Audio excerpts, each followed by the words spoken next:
This podcast of the Equine Forum is brought to you by the University of Louisville Equine Industry Program at the College of Business. It all begins in 15 seconds right after this word from our podcast sponsor. The University of Louisville Equine Industry Program at the College of Business is now offering a graduate certificate, which can be completed in 15 or 30 weeks and be done as a standalone or used as 20% of your MBA. Classes at both the undergraduate and graduate level are forming now for August.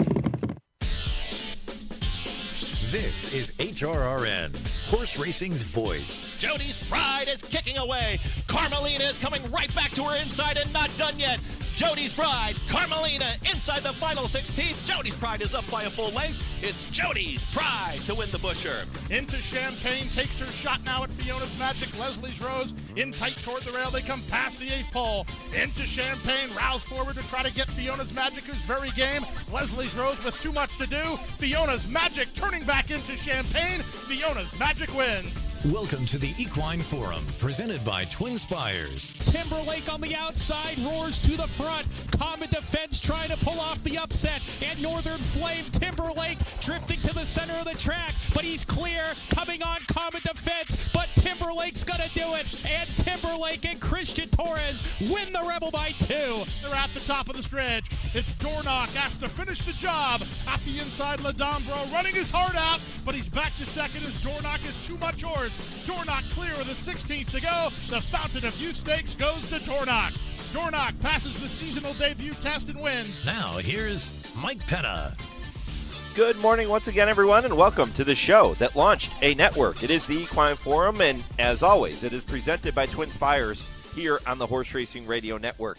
Mike Penna, Baron of the Backstretch, as always, thrilled to have you with me in the starting gate on this Saturday morning, right up until 11 a.m. Eastern on Sirius 162 XM 207, our affiliates in Lexington, Louisville, and across the country, and streaming worldwide and podcast on our website, horseracingradio.net, or wherever you access your podcasts. Well, the NCAA tournament, the men's basketball tournament, otherwise known as March Madness, begins this week. And for some of you, maybe it's already started when you look at some of the results of these conference tournaments. Horse racing's March Madness gets underway next Saturday with the Louisiana Derby and the Jeff Ruby Stakes, followed by the UAE Derby, Florida Derby, and Arkansas Derby on March 30th. There are no points races scheduled this weekend, so you can consider the next couple of days the calm before the storm. The storm of 8 100-point races is going to come your way over the next 3 weekends. And, man, it's going to be a lot of fun. Assuming there was such a thing as a Kentucky Derby bracket, similar to the brackets many of us are going to be filling out over the next few days for the men's basketball tournament, which horses would you have in your Final Four? And which horse would walk away as your quote-unquote national champion? I want your predictions here this morning. That's going to be our question of the day. Break out your crystal ball and tell me which 4 horses you predict will finish 1, 2, 3, 4 in the Kentucky Derby, and which of those is going to walk away with the Garland of Roses 49 days from today. For me, it's Timberlake. I think you have to throw Timberlake into the top 4 because of what he has done. And keep in mind, no superstars. So Timberlake, I think Sierra Leone does have to be in the mix, even though his running style isn't the running style that typically is associated with a Kentucky Derby winner. Fierceness, I think he rebounds in the Florida Derby. And Mystic Dan is going to be my wild card, long shot, high seed to get into the Final Four.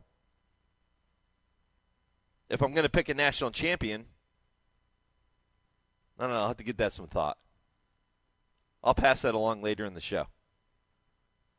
But those 4 horses, Timberlake, Sierra Leone, Fierceness, and Mystic Dan, right now keep in mind, what's really different about this type of question here this morning, as opposed to what we're going to see next week with the basketball tournament, we don't know the teams. We don't know the players that are going to be associated with a 20-horse Derby field. So when I say break out your crystal ball, that's exactly what we're doing here this morning. But I thought it would be fun to kind of tie everything together and see which 4 horses most of you are considering to be the top 4 in the Derby picture right now, and which horse you think walks away victorious. The past couple weeks, we have touched on the fact that there is a lot of parity among this year's Derby hopefuls. No horse has yet to step up and say, I'm the one. I'm the one you have to beat on the first Saturday of May. Just hasn't happened. Dale Romans commented a couple weeks ago on the show that you do have star power in this division, but that horse is in the Baffert barn and thus ineligible to run the Kentucky Derby. And now that star, Nysos, whom Dale was referring to, is sidelined for at least a month. So the door is now open again for a horse to take command of this division. And who knows if we'll even see Nysos now in the Preakness. Many people were saying, Dale included, he's the horse to beat for the Preakness. He's the favorite for the Preakness right now. He's going to be the horse to beat when we get to the Middle Jewel. Maybe, maybe not. If he's off for at least a month now, that's going to set him back until mid-April. Then he has to get back into training. Yeah, he could still make it, sure. But he can't afford another setback if he's going to prove that he is, as many people feel, the best horse in this division. Maybe the leader in this 3-year-old crop emerges from next Saturday's Louisiana Derby. Maybe it is Forever Young, who is slated to go in the UAE Derby and is regarded as the top international contender at this point for the Kentucky Derby. But even if Forever Young were to run another big race in Dubai, are you willing to anoint him the second coming of Secretariat, considering the abysmal record those horses have in the Kentucky Derby? I said I think Fierceness rebounds. Does Fierceness come back with a vengeance in the Florida Derby? And then do we have to forgive his Holy Bull effort and look at him as the one to beat in Louisville? I think if you look at Fierceness's win in the Breeders' Cup Juvenile, I think that race can win the Kentucky Derby. But his Holy Bull effort won't, certainly. So he's got to show us all which version of Fierceness do you want to be? Will the real Fierceness please come forward and step up? Far more questions than answers 49 days out. That is not atypical. And I'm sure the picture will get clearer, but I don't know how much clearer it's going to get by the time we get to Kentucky Derby week. This has the potential to be one of the more wide-open Derby fields we've seen in a very, very long time. Brad Free is going to be with me from the Daily Racing Forum coming up at 9:40 Eastern. Brad's going to tell you who's hot and who's not on the road to the Kentucky Derby right now. You're also going to hear Dale and Tim answer the same question I'm asking you this morning. They're going to select their Final Four, the Derby Final Four, and a national champion, a winner of the Kentucky Derby. And I ask, they answer in the final segment of the show at 10:30 Eastern. The home of horse racing's middle jewel, the Preakness, was back in the news this week. We're going to spend time talking about that with Scott Wykoff, who was with WBAL in Baltimore. He's going to join me coming up at 9 Eastern. So we'll shift gears away from the Derby. We'll focus on the Preakness for a little bit and some of the news coming out in Maryland with the Stronach Group and Pimlico and the way that could affect things going forward. How about Jockey Junior Alvarado? You've heard from him several times on the program over the past several months, and rightfully so. What a year Junior Alvarado had in 2023. His 2024 campaign has gotten off to a pretty good start, too, winning the Saudi Cup with Senor Buscador a couple weeks ago. And then the news coming out yesterday that Junior was going to receive the prestigious George Woolf Memorial Jockey Award at Santa Anita, and that is an award that is voted on by his peers. So yesterday, Junior took time to catch up with me for an extended visit, and we got to talk about what that means to him, why he feels like he was the one that was selected for this award this year, because there were others, Julian Leparoux included, very deserving, but it was Junior who got the votes. So you're going to hear from Junior coming up in a few minutes after my first break at 8:15 Eastern. Eddie Woods is going to be here at 8:35. Eddie coming off of another rock-solid sale at the OBS March Sale. He's going to look back on some of those horses that sold. He'll talk about the status of the state of the 2-year-old sales market. And he's going to look ahead to OBS April, which will be the next big stepping stone for many of these young 2-year-olds. So here's the lineup today. Full lineup for you. Junior Alvarado coming up in just a few minutes, 8:15 Eastern. Eddie Woods at 8:35. Scott Wykoff talking about the Preakness at 9 o'clock Eastern. 9:30. Right around 9:20 Eastern time. It is this week's edition of Kentucky Bred. Bill Morey is my special guest this week. 9:40, Brad Free from the Daily Racing Form. 10 o'clock Eastern, James Scully is going to be with me to give you 3 races you can watch and bet at TwinSpires later today. That comes your way in the TwinSpires Triple Play to open hour number 3. Kurt Becker, Stroll Through Racing History at 10:20. And at 10:30, I Ask, They Answer with Dale Romans and Tim Wilkin. All of that ahead on a very busy morning here on the Equine Forum, presented by TwinSpires on HRRN, Horse Racing's voice. Race to TwinSpires, where you can unlock a $25 risk-free bet. Just use the code HRRN25 when you sign up. And if your first bet doesn't win, TwinSpires will refund your account up to $25. Wagering on the app is fast with free past performances, insider picks, and power plays every day you wager. TwinSpires. Download the app today to earn your $25 risk-free bet. Void where prohibited. For terms and conditions, visit TwinSpires.com. Must be 18 or older, 21 and older where applicable. For help with a gambling problem, call 1-800-GAMBLER.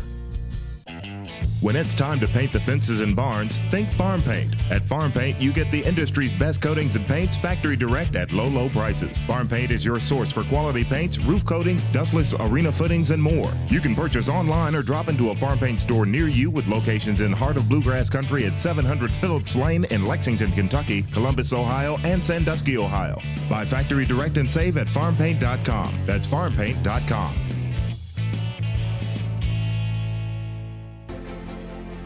There are plenty of thrills at Gulfstream Park with live thoroughbred action Friday through Sunday and simulcasting 7 days a week. Join us on track for weekend stakes races, dine trackside in 10 Palms with an elevated view of the track, and grab a cool cocktail in the Carousel Club. For reservations, tickets, and more, head to GulfstreamPark.com. You're listening to the Equine Forum on HRRN, presented by TwinSpires.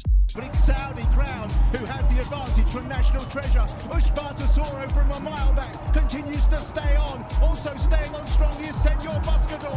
Out in front, Saudi Crown with 150 metres to last. Still has the lead, National Treasure. Ushbartasoro late on the scene and right down the outside. Senor Buscador, the lead is taken by Ushbartasoro, but right on the line. Senor Buscador might have tipped him out.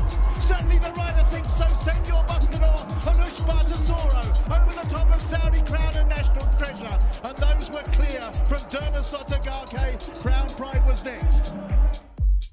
Welcome back to the Equine Forum, presented by TwinSpires. Mike Penna with you right up until 11 a.m. Eastern. That was Senor Buscador winning the Saudi Cup for trainer Todd Fincher, who joined me to look back on that race for a full hour this past week on our Trainer Talk show, which is presented by Fasig-Tipton. You can go check out the podcast of that program on our website.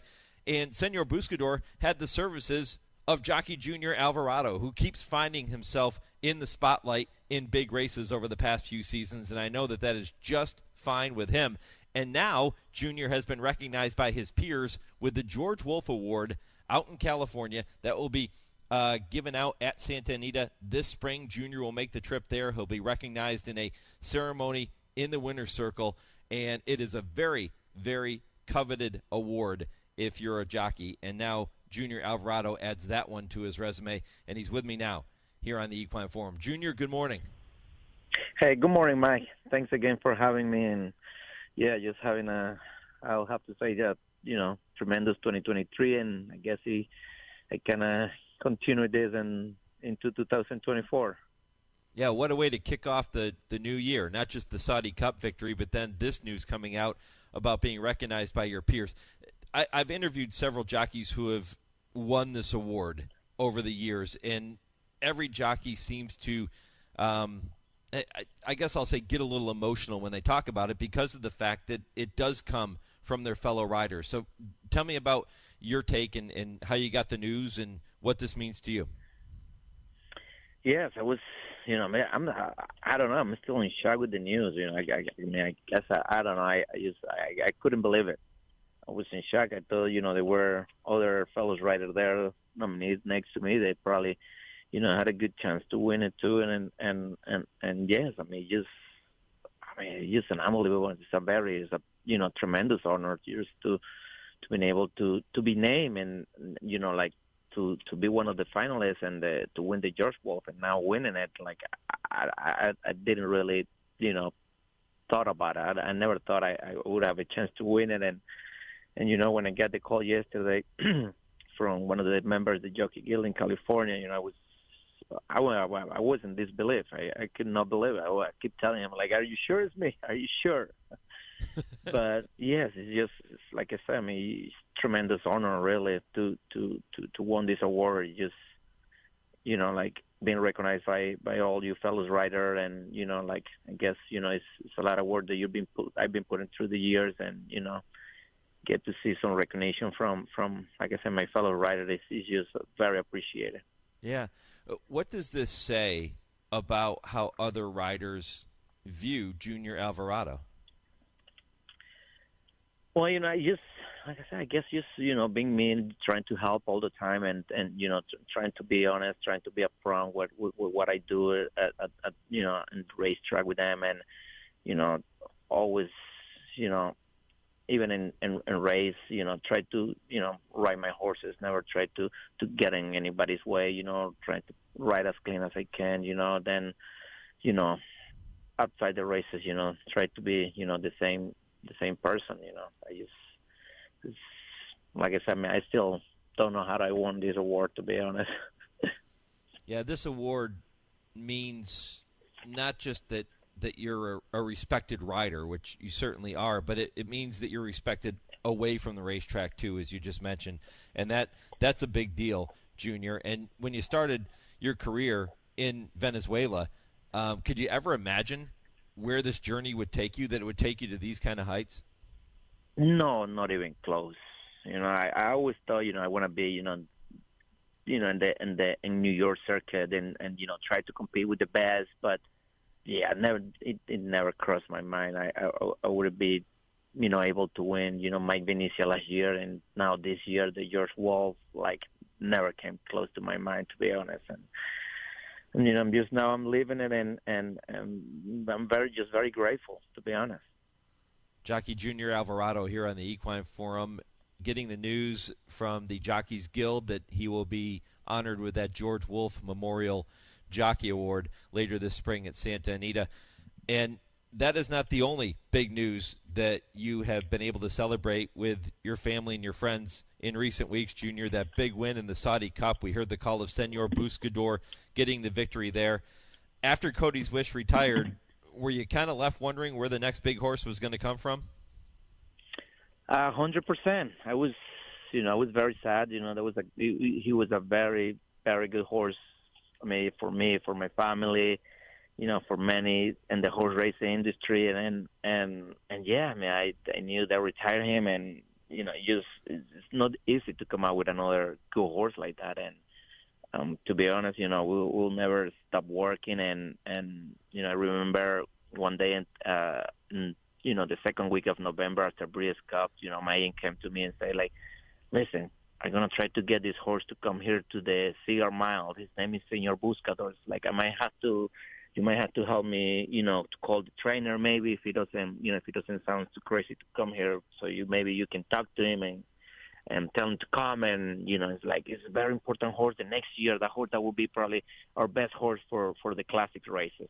At that point, I really didn't, so it's like, well, he's trying, at least.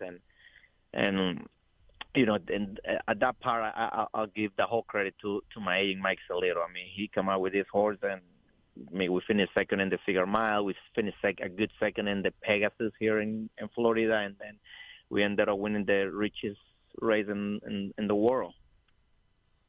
Yeah, and did it with style, too. I mean, you didn't know if Senor Buscador, at least we, watching it on television, didn't know if he was going to get up and get his head in front at the wire or not.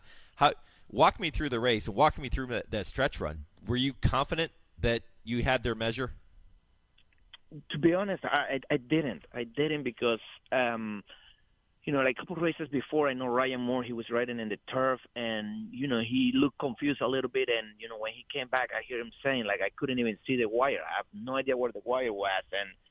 And then I'm, since I knew I was going to come from behind, it's like I got to make sure where I know where the wire is. I need to be focused in that, right when we turn for home, I know I'm trying to keep, making my horse follow Ushba Tesoro, and, I keep coming, I have to say, by the 8th pole, I'm thinking like a third can be great, still riding hard to try to win, but I'm thinking like a third, it could be very good. I can see the horse Saudi Crowns was still tough in the lead, and Ushba Tesoro was still moving forward. Then, I probably was until last 40, 50 yards when I say, like, oh, boy, I think am I going to win this race? And sure he did. He did it. It did game for me, Senor Buscador. He put his nose right down in the wire right when it counts. And I still just remember it. It's just, I don't think I will be able to top that, to be honest. Well, as you pointed out, his previous 2 races in the Cigar Mile and the Pegasus World Cup were both really, really good, but he came up a bit short with that late run. When you're riding a horse like Senor Buscador, who comes from off the pace, well, let's focus on him in particular since we're talking about the big horse. What type of horse is he to ride, and what things, Junior, do you have to make sure you keep in mind when you're aboard Senor Buscador? I get to know him. I've been working him a lot. He's a horse. He doesn't even do much in the morning. He's a horse that I think, for a 6-year-old, he knows what he wants to do. He knows how to keep himself fit. And then, in the afternoon, he just like the same thing. He breaks. He doesn't want to be rushed. He doesn't want to be sent. He kind of like leave him alone. Leave him alone. Let him find his rhythm. And, probably normally by the half a mile, 3 pole, you can feel when he starts picking it on his own, and then after that, that's how he kind of let you know that it's time to go. And then after that, I'm just trying to be a pilot and trying to make sure we avoid traffic, because it's a horse that if you stop it once, it take him a little time to start going again, and that's what I've been learning with him, and this past race in the Saudi, I got a little nervous when I was making my move by the 3 pole, and then Ushba Tesoro came in the outside, and, he didn't want to keep going with him, so I kind of had to wait a little bit, let Ushba Tesoro get the first jump on me, and then kind of follow him behind, and then, tipped out right turning from home. He's for a horse that comes from behind, he's still a tricky horse, he wants everything his way. He doesn't want to be around much horses when he's making his run. It seems like a horse he wants to be just in the clear on the outside, and then he'll give you the best run. So I just try to, to help him to have the cleanest trip we can. In a couple of weeks, you're going to find yourself back in the Middle East. You're going to be there in Dubai to ride in the Dubai World Cup aboard Senor Buscador. How much different is that race and that racetrack from what you just competed on in the Saudi Cup?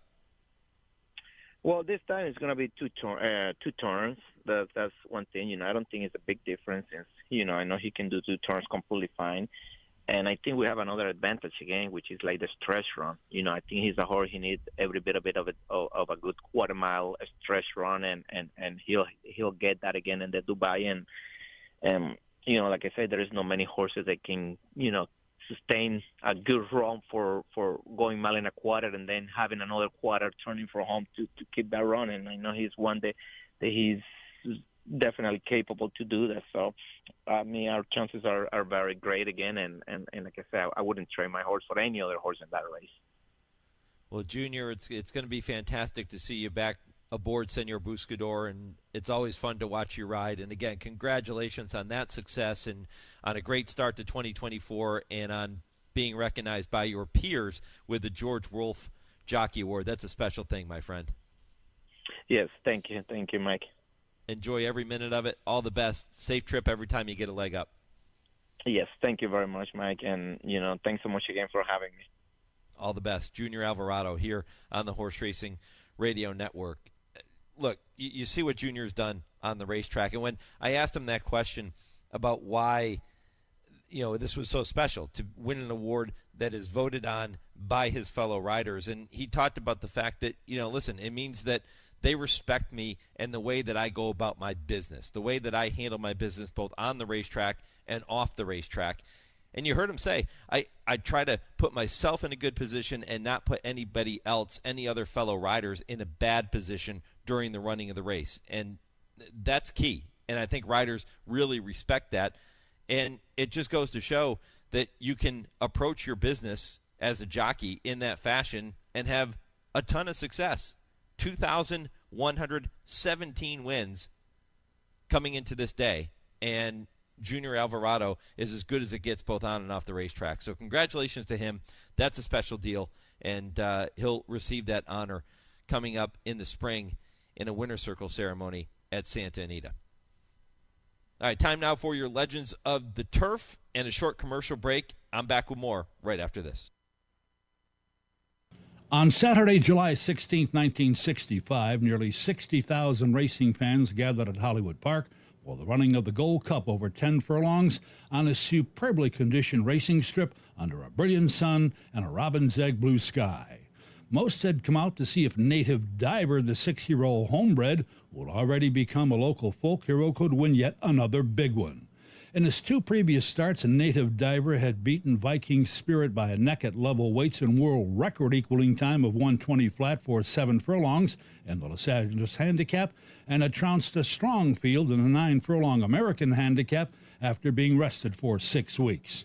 Swaps, the legendary Ellsworth hero, had been considered the best homegrown up until now, but Native Diver was pressing that reputation in no uncertain terms.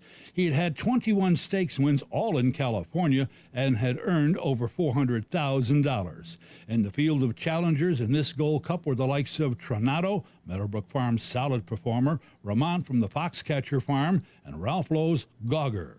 Native Diver was the high weight, packing an impost of 124, including regular rider Jerry Lambert. As the gate sprung open at the head of the stretch, Lambert gunned Native Diver to the front with a terrific burst of speed, and by the time they came by the stands for the first time, Native Diver was 6 in front on the way to clocking a 22-1 first quarter. He continued setting all the fractions on an easy lead through the clubhouse turn and posted a fairly swift 44-2 for the first half.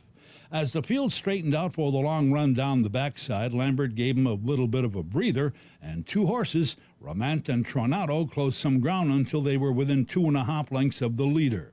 Native Diver had that margin at the 3/4, which had been turned in a very quick 108-4. He increased his lead as they went on down around the turn and was still 4 in front as they swung to the top of the stretch. The mile had gone in 134-1. Gauger had been rolling from far back and was within striking distance with 2 furlongs to the wire. Native Diver had enough left to run the final quarter in 25 flat and increased his margin slightly to wind up a clear and decisive 5-length winner. The final time for the 1.25 miles was 2 minutes and 1/5, which equaled the legendary Kayak II's mark. Owner L.K. Shapiro was absolutely thrilled with the win because it was the first time one of his horses had won a $100,000 race, the first time he'd won at 10 furlongs, and the first time he'd won an American Classic race at that distance with top weight. To add to the luster of this outstanding thoroughbred, he came back to win the Gold Cup again the very next year while packing 126 pounds, an even faster time, 2 minutes flat. The pièce de résistance and the crowning glory was a 3rd straight win in the Gold Cup at the age of 8 in a phenomenal time of 158-4. With the latter score, Native Diver reached the hallowed plateau of being a $1 million earner on the racetrack.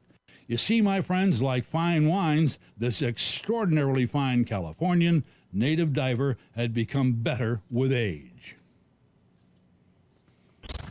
You're listening to HRRN, Horse Racing's Voice.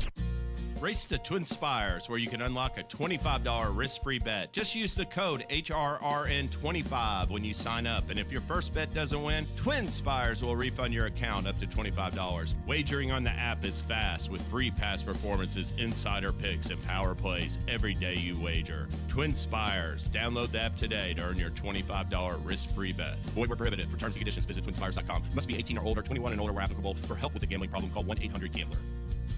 The best son of leading sire Munnings, Jack Christopher, showed he was an exceptional talent early, winning the Grade 1 Champagne Stakes with a 1:02 Beyer. At 3, Jack Christopher racked up wins in the Grade 2 Pat Day Mile, the Grade 1 Woody Stevens winning by 10 lengths, and proved much the best in the Grade 1 H. Allen Jerkins. With his pedigree and outstanding physique, Jack Christopher represents fantastic value with his foals arriving in 2024. Call the team at Ashford today to book your mare. You're listening to the Equine Forum on HRRN, presented by TwinSpires. Chancelot Motors along here, running the first half mile in 44.04 seconds, and they're into the stretch. It is Chancelot in front, Matoli on the outside, a length and a half behind. Can he run him down in the last furlong? Firenze fires third. Chancelot at the 16th pole. Matoli runs at him. Chancelot and Matoli. Matoli's a monster. Matoli wins the sprint. Oh, what a horse he is. Chancelot was second, then Whitmore and Engage. Welcome back to the Equine Forum, presented by TwinSpires on this Saturday morning. Mike Penna, Baron of the Backstretch, happy to have you with me right up until 11 a.m. Eastern. Larry Colmus had the call of Matoli winning the 2019 Breeders' Cup Sprint. He was a big star for the Eddie Woods consignment at the OBS March Sale this past week. I'll tell you more about that in just a minute, but I want to make sure that I remind you to weigh in on our poll question here this morning. Really more of a question of the day than a poll question, and you can go to @HRRN on our Twitter page, and you can go to Horse Racing Radio Network on Facebook, or you can email your thoughts to me, Mike@horseracingradio.net. With March Madness, the NCAA basketball tournament beginning this week, I tried to tie it all together for you here this morning. Which 4 horses do you predict will finish 1, 2, 3, 4 in the Kentucky Derby? Doesn't have to be in exact order, but your Derby Final 4 at this point, 49 days out, and which horse will walk away with the garland of roses? So your national champion. Let me know your thoughts, again, @HRN on Twitter, Horse Racing Radio Network on Facebook, and email the show, Mike@horseracingradio.net. Gus says he'll take Tuscan Gold, the horse that just broke his maiden in late January for Chad Brown. Sierra Leone, Timberlake, and Forever Young as his Derby Final 4 at this point. And I'll get to other responses here in just a few minutes, but it is time now to welcome Eddie Woods to the program. Again, fresh off of that strong sale at OBS March, getting ready for OBS April. The beat goes on, and it has gone on for a very long time for Eddie Woods. Eddie, good morning, my friend. Good morning. Matoli, big star of the show, huh? Yes. Beautiful horse. He deserved to sell well. He'd done everything right, and he was an eyeful. Yeah, he ends up going in 9.4 for his Breeze, and the son of the champion Matoli out of Midnight Magic sells for $725,000. Tell me more about what you were seeing from this horse coming into the sale and what made you so optimistic. We'd paid handsomely for him when we bought him, but he's very, very good looking. He trained really well. He was a beautiful mover. He always showed that he had a lot of speed, and he showed up on the day. He vetted well, and you couldn't help but love him when you looked at him. What are some of the keys, Eddie, that you're looking for when you said you purchased him prior to this 2-year-old in training sale, obviously? What are some of the keys that you look for in those young horses to make you think, okay, they're going to fit my 2-year-old in training program? They got to look like they're going to come around pretty early. They got to have quality, some pedigree, and they got to move really well. Well, obviously he did all of that, checked all those boxes for you. Twirling Candy was another sire that stepped up in a big way for you this past week. Tell me more about those horses. Well, the Twirling Candy's a very good stallion and has been for years. And we did well with him last year. We sold our Connor, who's going to run in the Wood. He broke his maiden first time out for Chad in Miami. and he's been a lucky stallion for us. And the colt and the filly this week were two really nice horses, be they totally different. She was small, short, but quick-looking and pretty, and he was a very classic-looking horse, really nice, well-made colt. Yeah, the colt ends up selling for $550,000, and the Twirling Candy filly that you consign ends up selling for $600,000. They were kind of the stars of the show, but you also had a Son of Improbable sell for $400,000. Whenever you get those horses coming from freshman sires, you have to be excited for them, right? Yes, especially when they're going in the right direction and they move well and they've grown up and developed and show like they have a bit of style. People who kind of, you take a chance on a freshman stallion basically because you're shooting in the dark, but you go with your own experience and hope that, what you've seen in the past will work again. Talking with Eddie Woods here on the Horse Racing Radio Network, fresh off of that strong sale at OBS March. He'll now look toward OBS April. Eddie, what did you make of the sale overall? The sale was typical sale anymore. It was spotty. The top end was very, very good, and it got quite tricky down towards the end with a couple of things getting in the way with no kind of Saudi or Arab action. I think that's due to Ramadan. And there are things you just forget about, and all of a sudden it happens and it gets in the way. But overall, the numbers were pretty good for the sale, and the nice horses sold really well. What does that say going into OBS April? Well, probably more of the same. I think you get a bit of a bigger population of buyers in April because but you need that because there's a lot more horses. The top end is the top end. It'll always be very good. And we just hope there's a little bit more depth for the lower end of the catalog. Have you had to change the way that you approach your business over the past, I don't know, Eddie, 5, 6, 7, 8, 10 years, considering the changing environment that we're working in here in racing? Very much so. We've had to, you can't take a chance anymore. You got to be pretty sure about what you're buying. You can't go, well, if he does this, we'll be okay, because you're probably not going to be okay. You got to buy what you think is really going to work, is going to be a solid 100% horse, and go with that. And I guess that makes it tricky. We were talking about the freshman sires earlier. That makes it tricky when you're dealing with a horse that doesn't have that established pedigree yet, doesn't it? It does. You're just going with the sire's reputation, probably hoping he has pedigree. But when you're doing the freshman stallions, you're going with the physicals. You're going with them really good-looking, well-made horses that are built like runners. Dale Romans and Tim Wilkin are going to join me at 10:30 Eastern. Every week we do a segment called I Ask, They Answer, and I pose different questions to them, and they give me their thoughts. But one thing I'm really curious to ask Dale about this week is, the fact that we see so many of these young horses, and they go out and they breeze quickly, and you hear both sides of the fence on this, right? A lot of people will say, oh, it's not good for young horses. Other people say, no, it's okay. This is how it's been done. Obviously, as a 2-year-old consignor that's had so much success, Eddie, where do you fall on that side of the fence? Well, it works. The numbers work in favor of the 2-year-old sales, despite all the huffing and puffing about what we're doing is wrong.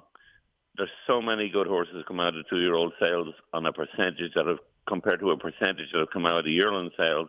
It's staggering. Yeah. And, you got to put pressure on athletes to make them to be the beast that they are, and the ones that hold up, be they human or equine, are the ones that go to the top. Do 2-year-olds have to work fast at a 2-year-old in training sale to sell well, or have you seen instances where, okay, the horse's pedigree and the physical of the horse supersedes the breeze time? That's a tricky one, but basically, yes, they have to go fast. The buyers have proven to us that the horses that go quick sell the best. As in, you see the 20-1 brought $1.8 million. If he'd have gone 21 flats, he probably wouldn't have brought $1 million. And so you have to go quick. You have to go quick and come out of it in good shape. I'd be remiss if I didn't ask you about hip number 191. That was a son of Global Campaign who brought the final bid of $350,000 for you. Tell me a little bit more about that horse. He's a magnificent horse. Very immature mentally, beautiful looking, big, handsome.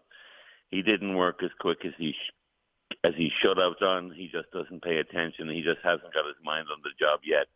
But he was such a good mover, and he was such an eyeful to look at. He deserved to bring every dollar he brought.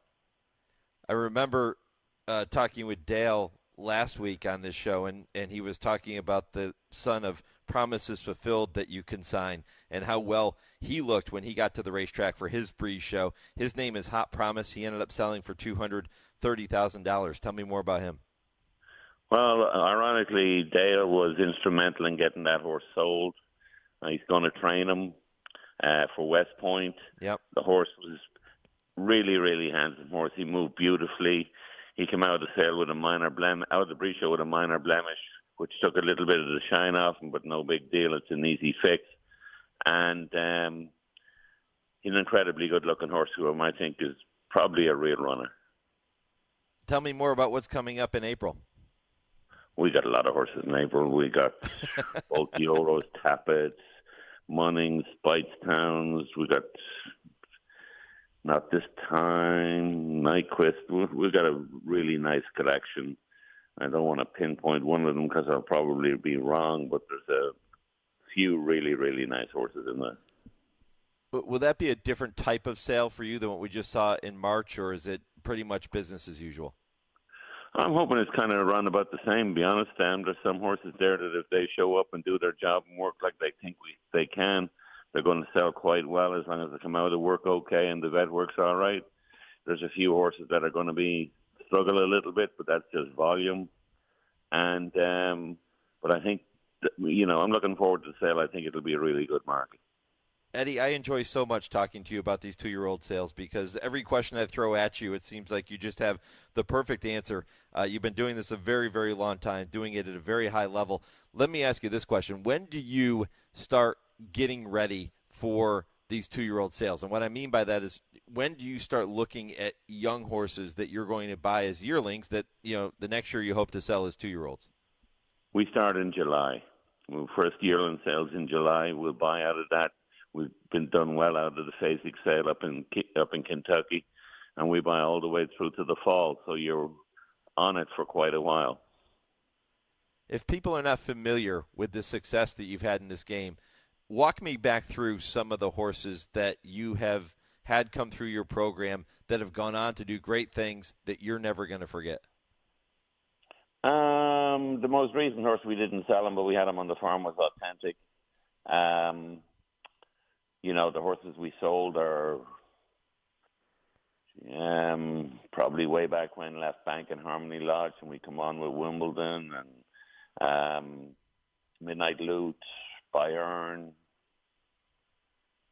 I'm going to forget a bunch, but we've been fortunate. We've had a lot of really nice horses. It has been a great ride, and it continues to be that way, and we're excited to see what comes forward in April, Eddie, and to see what comes out of this March sale, too.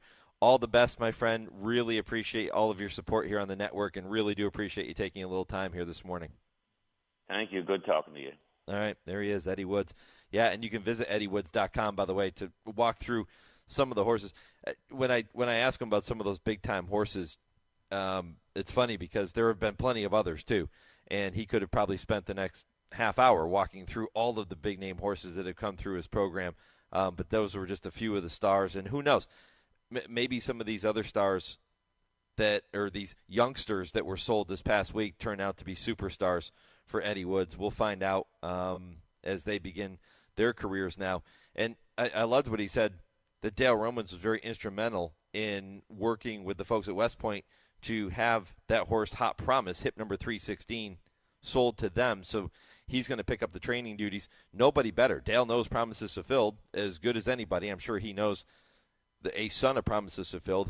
He'll know what this horse is all about. He is a Maryland bred, so that's something else to keep in mind as they move forward with that horse. And by the way, we're going to talk about, I always tell you in I Ask, They Answer, if you have a question that you want Dale and Tim to debate, you can email the question to the show. or post it on our social media page, and we'll work it in. But if you send your questions, Mike@horseracingradio.net, we'll get those worked into I Ask, They Answer, and you can have Dale and Tim answer your particular question, or if you want them to debate a certain topic in the industry, you can send that to me too, and I'll ask them that question. So you get to ask the questions, which is kind of cool, I think. We did have an email where a young lady was asking about following the horses that are sold in the 2-year-old and training sales, because most of them are not named, like Hot Promise is the son of Promises Fulfilled.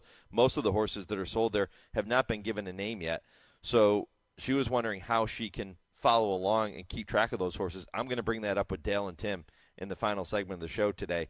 So stay tuned for that if you're looking for a way to keep track of these young horses after they sell at 2-year-old and training sales.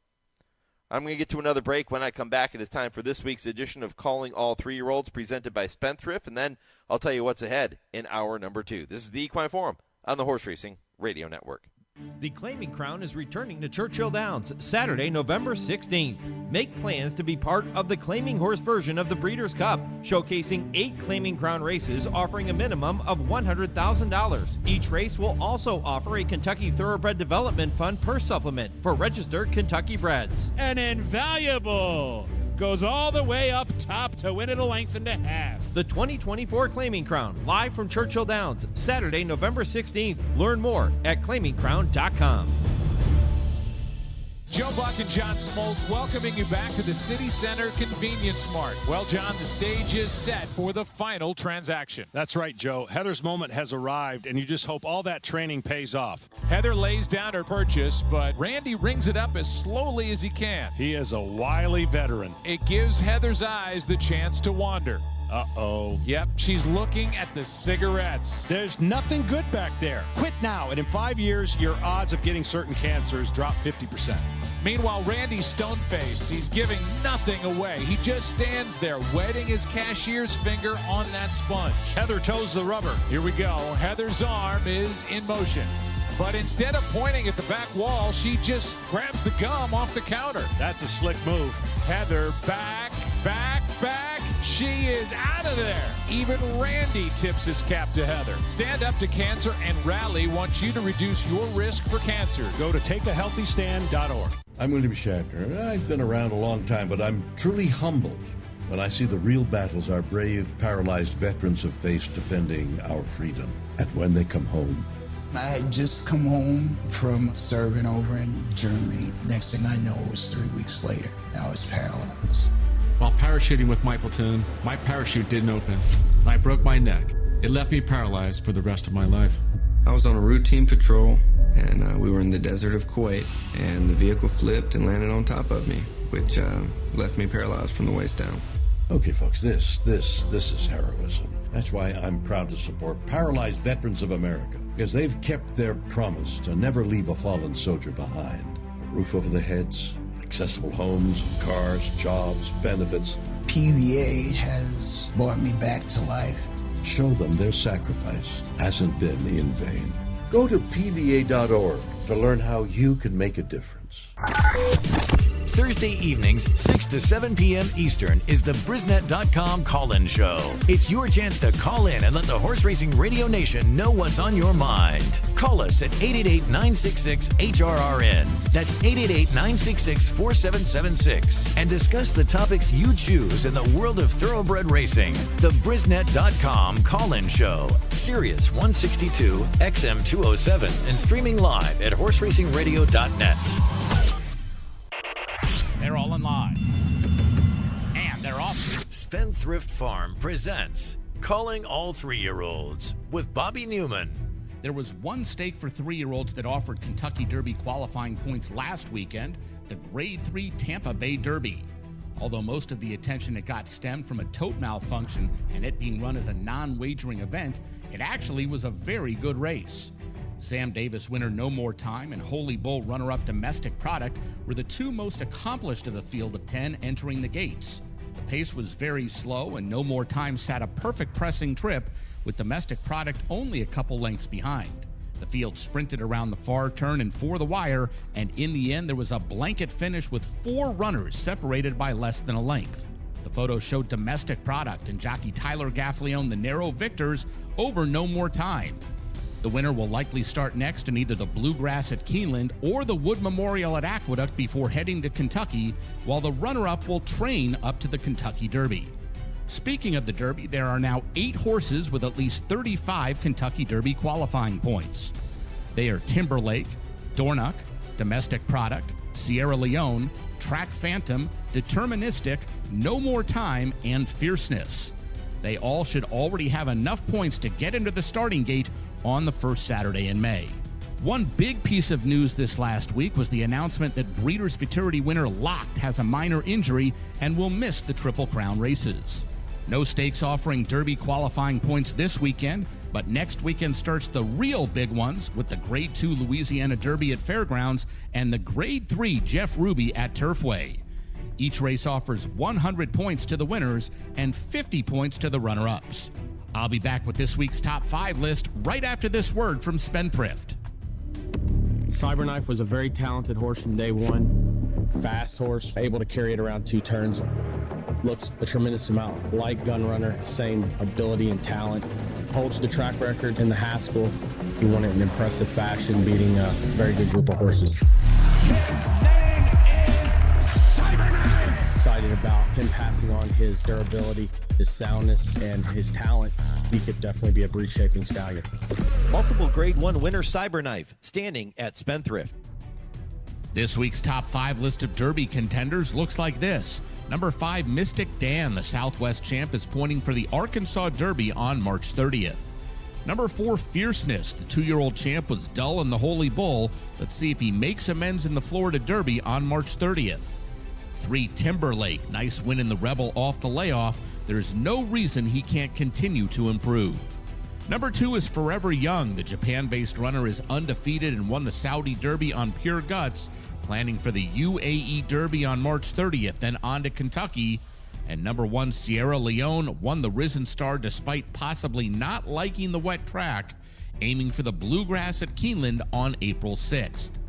That's your Calling All 3-Year-Old segment, presented by Spendthrift, the Breeders' Farm.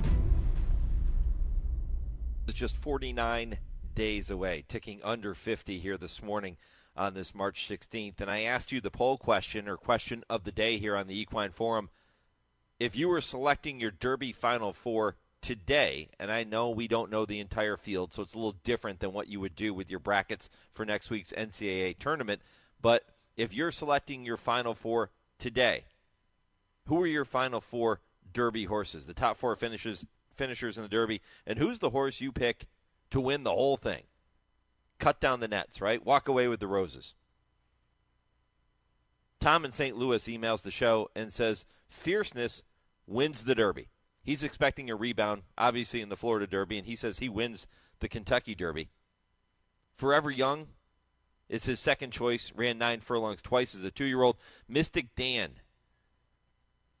says Mystic Dan, his only concern is that his victory was aided by mud.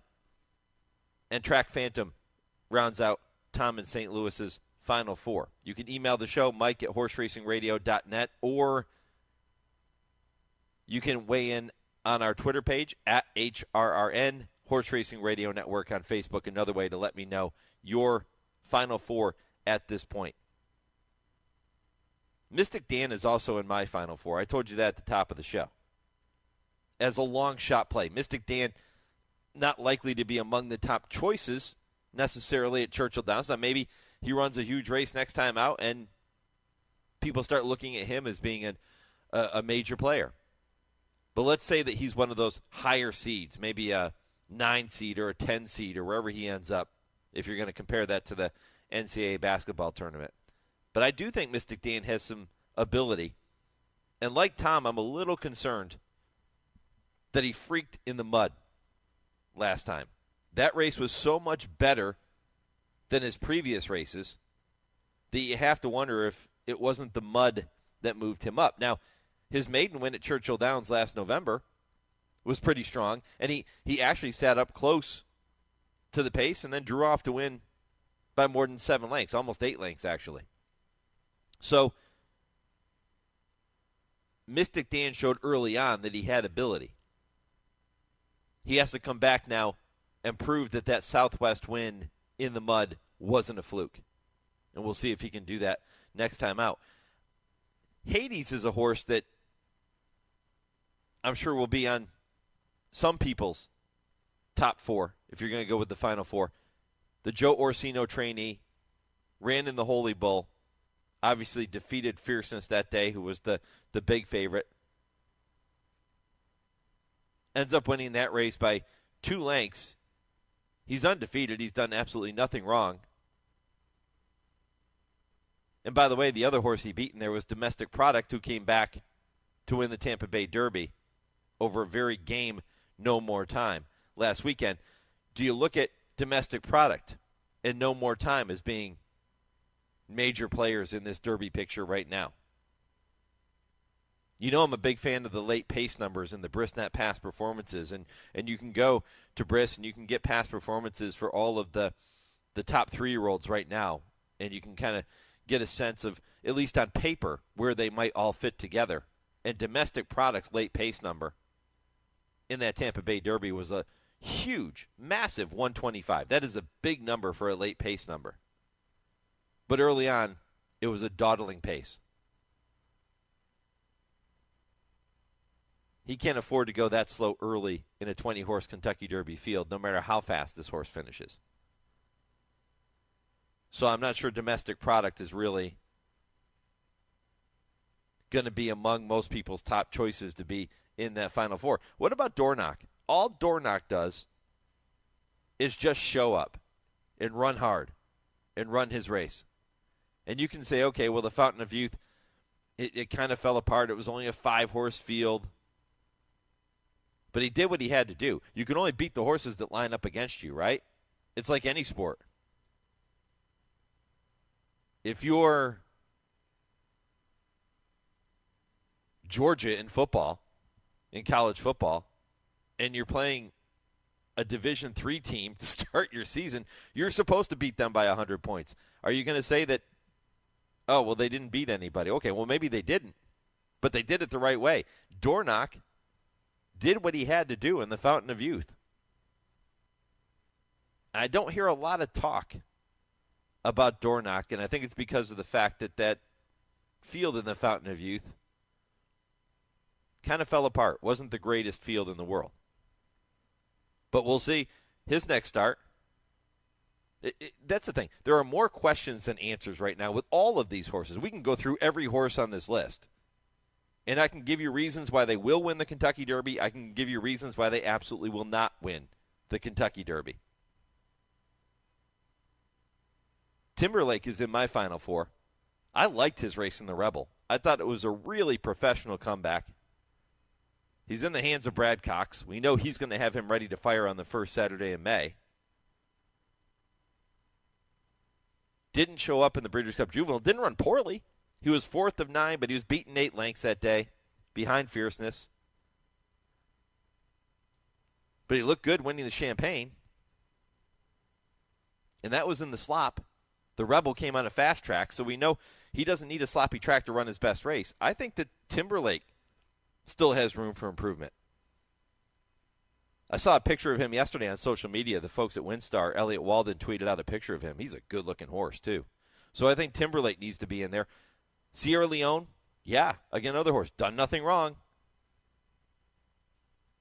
Certainly has talent, but his running style, coming from way out of the clouds, isn't the running style that you usually see with a horse that wins the Kentucky Derby. Not that he can't be in the Final Four.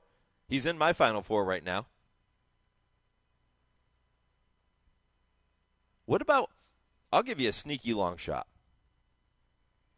What about Honor Marie? I could have very easily put Honor Marie in my Final Four as opposed to Mystic Dan. And maybe I should have. Because if I'm going to go 5 deep, which you can't do, but if I'm going to go 5 deep, Honor Marie's right there. Honor Marie, that race in the Risen Star, his 3-year-old debut, I don't think he got the best trip that day.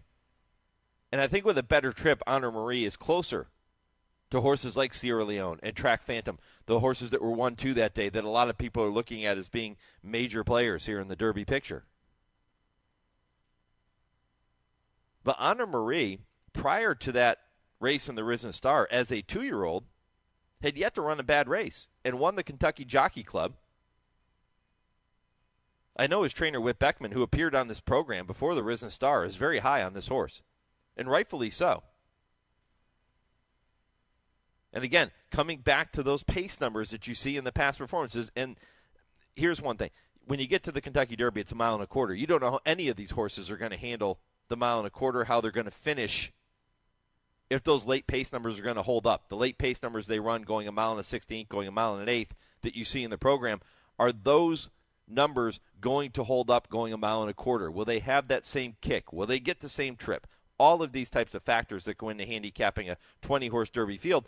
Honor Marie, the late pace numbers in all 4 of his starts are solid.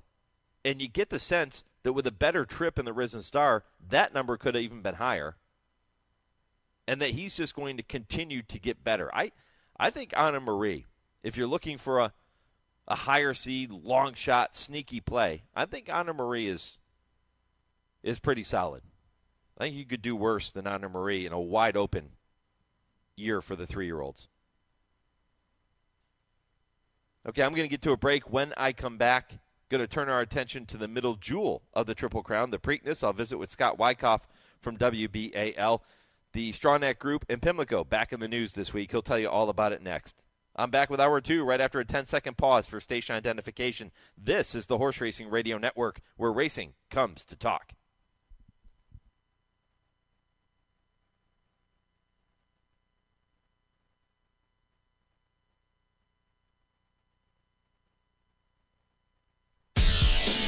This is the Equine Forum, presented by TwinSpires.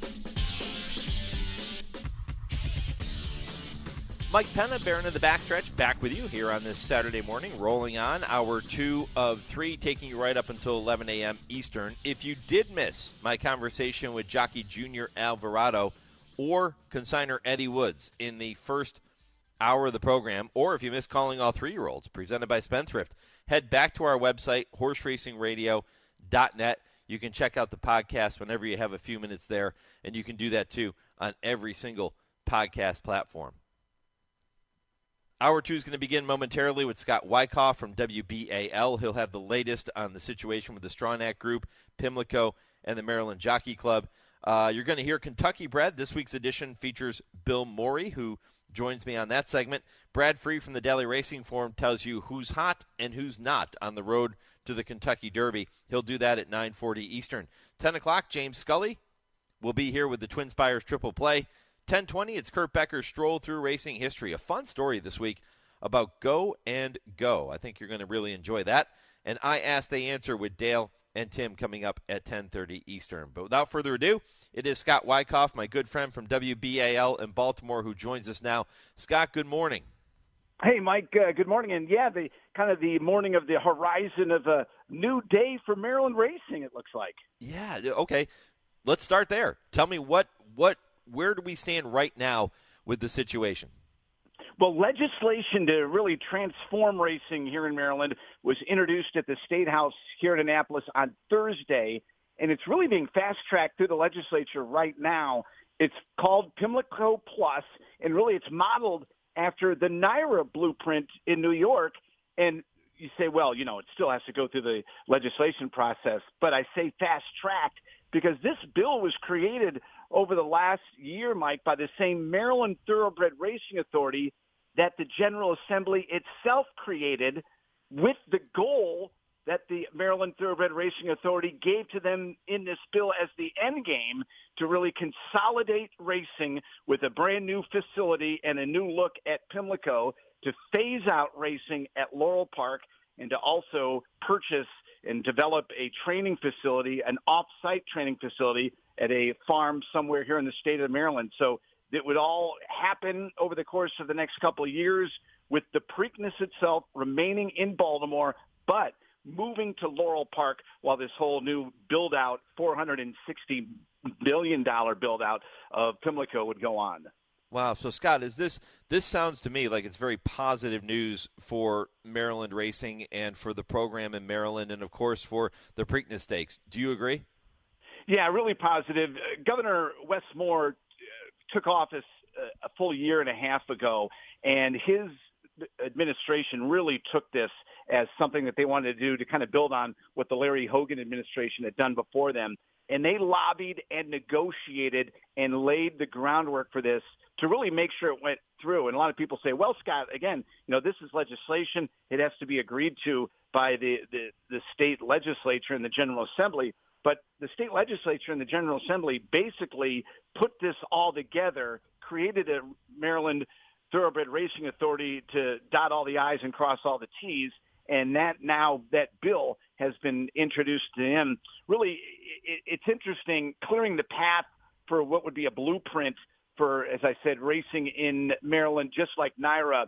What it would mean is Belinda Stronach and the Stronach Group transferring ownership of Pimlico to the state of Maryland, much like the ownership of Belmont Park, of Aqueduct, and of Saratoga were transferred to the state of New York, with a nonprofit NYRA-type operator created to run the daily operations of the racetrack Pimlico in Baltimore, in Maryland, much like NYRA runs the daily operations of Belmont Park, of Saratoga, and like they will until the closing of Aqueduct.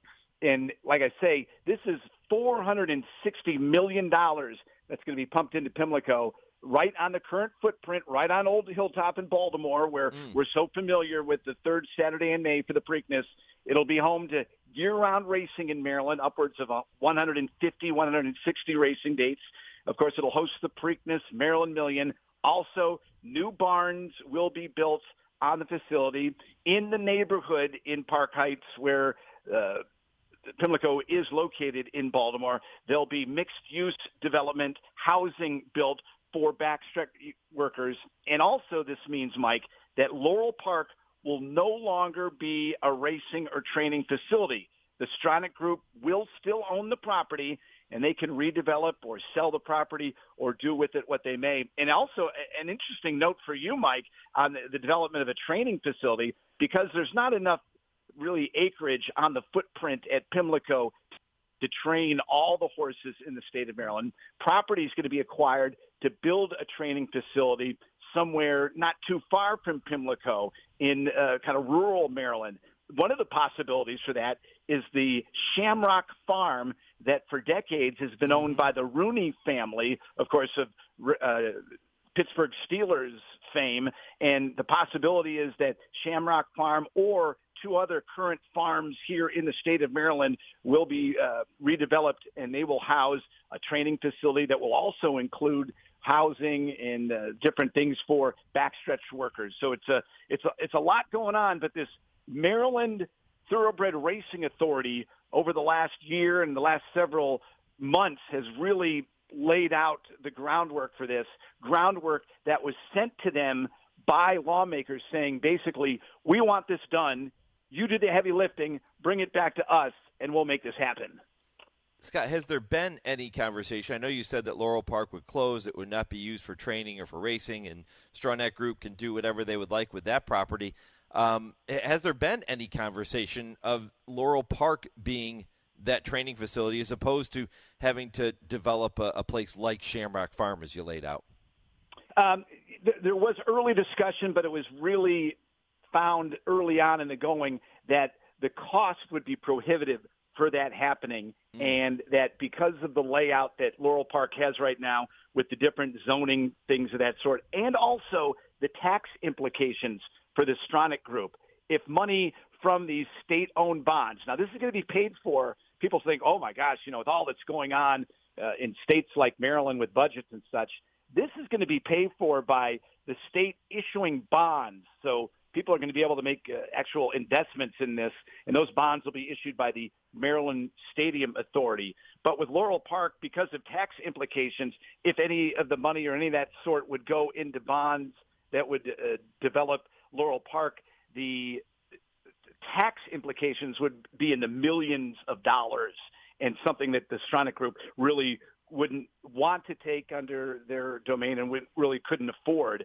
And what would look for them would be either redeveloping as another site, depending on what the Anne Arundel County where it's located is, or just basically selling the property themselves. What have you garnered with the overall vibe of the Maryland thoroughbred industry since this news came out this week? I'm assuming it's been very positive, and there has to be some level of excitement throughout the entire industry. There really is, and one of the reasons for that is something that was very smart that was done by Governor Moore's administration, is that they have involved all the stakeholders from really wire to wire in racing terms, since this whole idea was loaded in the gate and until it's getting crossing the wire. They've involved breeders, they've involved owners, they've involved backstretch workers, they've involved people that support the industry. And I think that was very important. And this whole redevelopment, what they're calling Pimlico Plus, the reimaging of racing in Maryland to really the NYRA model that we see in New York, has really been important for the Moore administration. And Wes Moore has come in. This is really his first foray into politics. Had an amazing career as leading some nonprofit groups along the United States with urban redevelopment and things of that sort. And a lot of folks believe that he has hopes of moving on when his days as governor move on to higher offices, be it in Washington, D.C. So this is very important for him to do something like this that also includes a major, and we're talking a major community urban redevelopment around Pimlico. Some are describing this as one of the largest urban redevelopment plans that could piggyback off this along the East Coast in the last half century. And what's included in the plan for the new Pimlico is also this new event center that will be at Pimlico that can be used in the community in Park Heights by community groups, also for events, for proms, for all sorts of different things. Also included in this will be a new hotel with mixed use, with retail, that will also add to the development of this urban area that has been quite blighted, as anyone knows that has come to the Preakness in recent years, a community that's kind of been forgotten here in Baltimore. This plan plans to really pump millions of dollars of community redevelopment into this area that includes all sorts of mixed use. They have to keep that portion of the old original grandstand, don't they? Well, that's one of the discussions. Interesting, Mike. Anytime you talk about, building a new facility, building a new Yankee Stadium, building a new thing of that sort, there are people who are saying, wait a minute, we don't want to lose the history. We've got a lot of history. And as you well know, for, more than almost 2 centuries, there's a history at this parcel of land in this portion of Baltimore that's called Old Hilltop. And that has been, some discussion. The track itself is going to have to be slightly shifted because of the small, footprint, the stamp that they have to do all this redevelopment. There's been some, little bit of pushback from, some of the historical folks like that. But also this Maryland Thoroughbred Racing Authority says we want to maintain, with new, but we also want to maintain the old. And very, very similar to what the discussion has been that you've discussed on the program and on the network over the last year or so is what they're doing at Belmont Park. The tear down and redevelopment of Belmont Park while creating a new world-class racing facility that meets the current needs of the thoroughbred racing industry. That is also the plan for Pimlico, a tear down, a rebuild, but also a way to continue on racing in Maryland like racing will continue in New York under kind of new economic conditions, but also embracing the historic nature of racing that's been at Pimlico, but also like they're doing right now at Belmont Park. Visiting with WBAL's Scott Wykoff here on the Horse Racing Radio Network, discussing the news coming out this week of the legislative process that is now going to take place with the Stronach Group essentially turning Pimlico over to the state. And there was a quote by Greg Cross, who is a Baltimore attorney chairing the authority that negotiated this whole deal. And Scott, he said, "This is a new day. We get to bet on ourselves. We're going to control our own destiny." And I thought that that summed it up perfectly. It really does.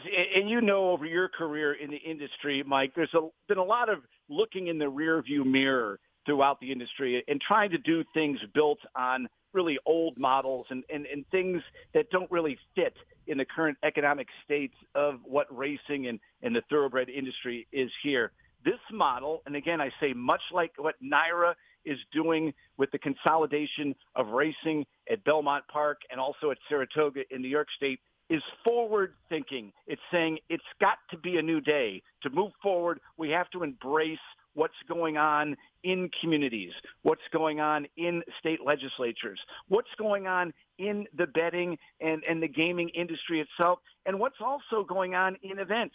You look all around the United States now, major events are popping up everywhere at facilities that look much different than they've been before. Even look at the redevelopment and what they're doing at Churchill Downs.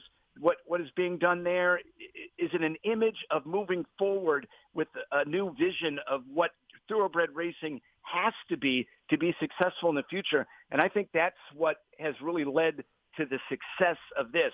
It wasn't saying, well, we're going to do a new Pimlico, but, we'll keep Laurel and we'll do this there and we'll do this here and, we'll do like what we've done in the past, but, we're going to build a new building and we're going to still have racing. That's changed now. And now you have to look forward. And I really think the Moore administration is doing this here in Annapolis. And I think that's why there's been so much support for this now, where in the past, there might not have been the support for something like this because people would say, well, why is the state of Maryland getting into the racing game?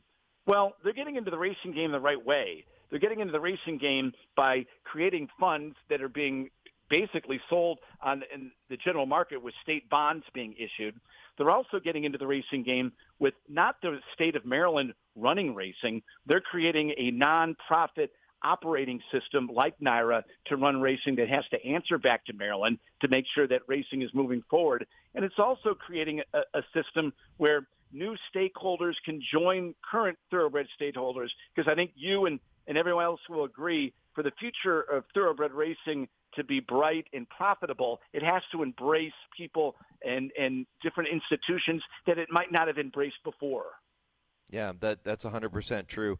Scott, listen, I really appreciate the visit. Great stuff, as always. I know that when I need some information about what's going on in Maryland, I can always count on you and another all-star appearance here on the show, my friend. And by the way, things are changing in Baltimore. Really do appreciate the gift of Patrick Queen to the Pittsburgh Steelers. That will fit in nicely to our plans going forward. Yeah, it's really interesting.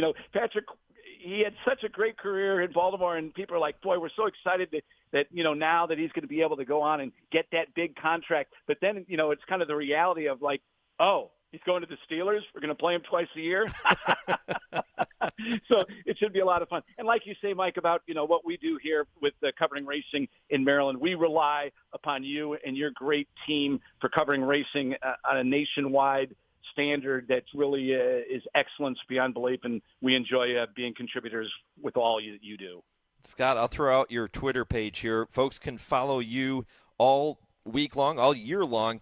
Scott Wykoff, Wykoff, WBAL. That's at Scott Wykoff, WBAL. And trust me, it's a great follow, and he's always on top of things there in Baltimore. Scott, appreciate it, my friend. Okay, not a shameless plug, but I'm going to be going out for the Not for Love Stakes out at Laurel Park today. Not for Love, a horse that my friends and their family owned for many years and contributed to some great stallion work here in Maryland. So it'll be a great racing day today out at Laurel. Enjoy every minute. Bye-bye. See you, buddy. He's so good. Yeah, I mean, talk about somebody who is really in tune with everything going on in Maryland and Maryland racing, loves the sport, loves the game. He reports on other things too, certainly with WBAL, but this is his passion, and my thanks to Scott for taking time here this morning. Okay, I'll get to another break. When I come back, it is time for this week's edition of Kentucky Bred. I welcome Bill Morey to the program for that segment, and then I'll get you ready for Brad Free from the Daily Racing Forum to talk more Derby. This is the Equine Forum, presented by TwinSpires on HRRN.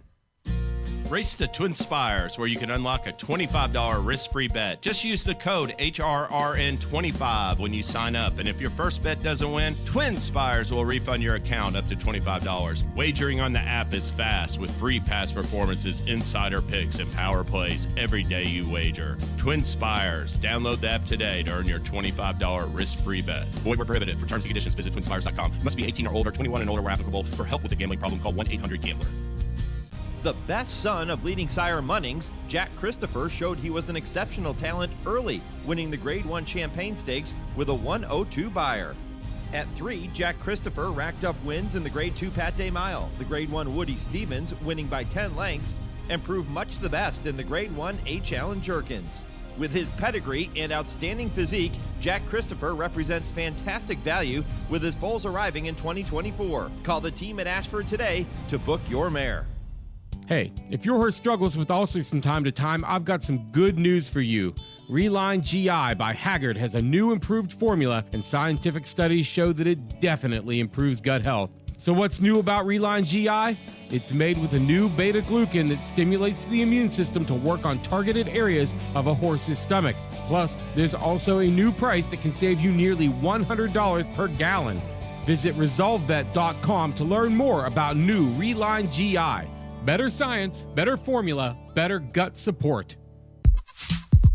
You're listening to the Equine Forum on HRRN, presented by TwinSpires.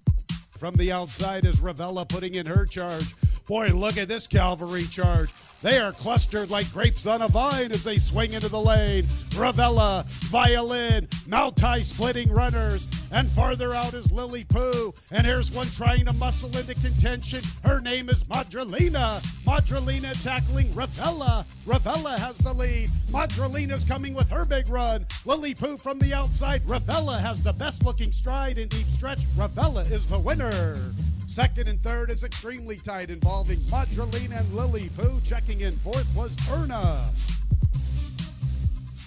Clustered like grapes on a vine. What a great call of Ravella winning an allowance race at Turfway Park last November. Ravella is back at age 5, and she is back in great form coming into the Queen Stakes at Turfway later today. Trained by Billy Morey, who has had a lot of success. He's having a great meet at Turfway, and he has had a lot of success since moving his operation to Kentucky from California. And, boy, I can't wait to talk to him about that mare and about that race coming up later today. With that, it is time now for this week's edition of Kentucky Bred, presented by the Kentucky Thoroughbred Development and Breeders' Incentive Funds. And a reminder that awards up to $3,000 a race are available from the Kentucky Breeders' Incentive Fund for winning an allowance or maiden special weight race anywhere in the USA or at Woodbine Racetrack. And awards up to $4,000 a race are available for winning a non-graded stakes anywhere in the USA or at Woodbine. And that, trust me, is just scratching the surface. I'm going to tell you about more incentives right after this conversation with Billy Morey, who in 2019 made that decision to relocate his stable from his home state of California to Kentucky, and it has definitely paid dividends. Billy, good morning. Hey, good morning. Let's start there. Let's talk about making that decision, because obviously there are so many incentives available for folks that race and breed and compete in Kentucky, but you made the decision a few years ago. How come? My wife and I were, we had stables at that time at Golden Gate and at Santa Anita. And it was just kind of, you could see there was a trying times out there. It was the winter of 2019 when there was a lot of breakdowns out there, unfortunately. And there was a break in the racing schedule and lots of things going on that just seemed questionable out there. I think they've rebounded okay out there, but we just thought it was a good time. We thought we were still young enough to make a bold move, and we moved to Lexington, Kentucky. What have you noticed since coming to the Bluegrass State in terms of the program and the incentives and all those types of things that you've now been able to take advantage of? Obviously, the KTDF fund, you see it in the purses. It almost doubles the allowance purses, and it almost bumps the claiming purses about 25%. So it's just an enormous boost for the the Kentucky-bred horses. Obviously, we'll still have a random Cal-bred or a random Florida-bred maybe here or there, but we have like 90+% Kentucky-breds in the barn. How much have things changed since you first got to Kentucky 5 years ago? A lot. My initial plan was to stable at the old Turfway, if you will. That was the plan, was to try to break in at the old Turfway. I had been to Turfway years ago, ran a horse we won the Battaglia in 2011, I think it was, with a horse named Positive Response, and we decided to stay for, at the time it was called the Spiral. It was $500,000 back then, and we got beat by a horse you might remember. Animal Kingdom won the Spiral that year and went on to win the Derby. We got crushed in there. We sped to the lead and stopped. Anyways, I went back to Golden Gate. I've told this story a few times, and all the guys at Golden Gate, they don't move anywhere like ever. They just stay there. Yeah, they were all kind of intrigued by me coming back here just for those couple stakes, and they were all like, how is it back there? And at that time, 2011, I said, you don't ever want to end up at Turfway Park in the winter. I said, it's freezing cold. The purses are terrible. Everybody's broke. Everybody's depressed. I said, it's terrible, terrible, terrible. Well, here we are, 12, 13 years later now, and, 4 or 5 years ago. So what was that, 8, 9 years post that trip?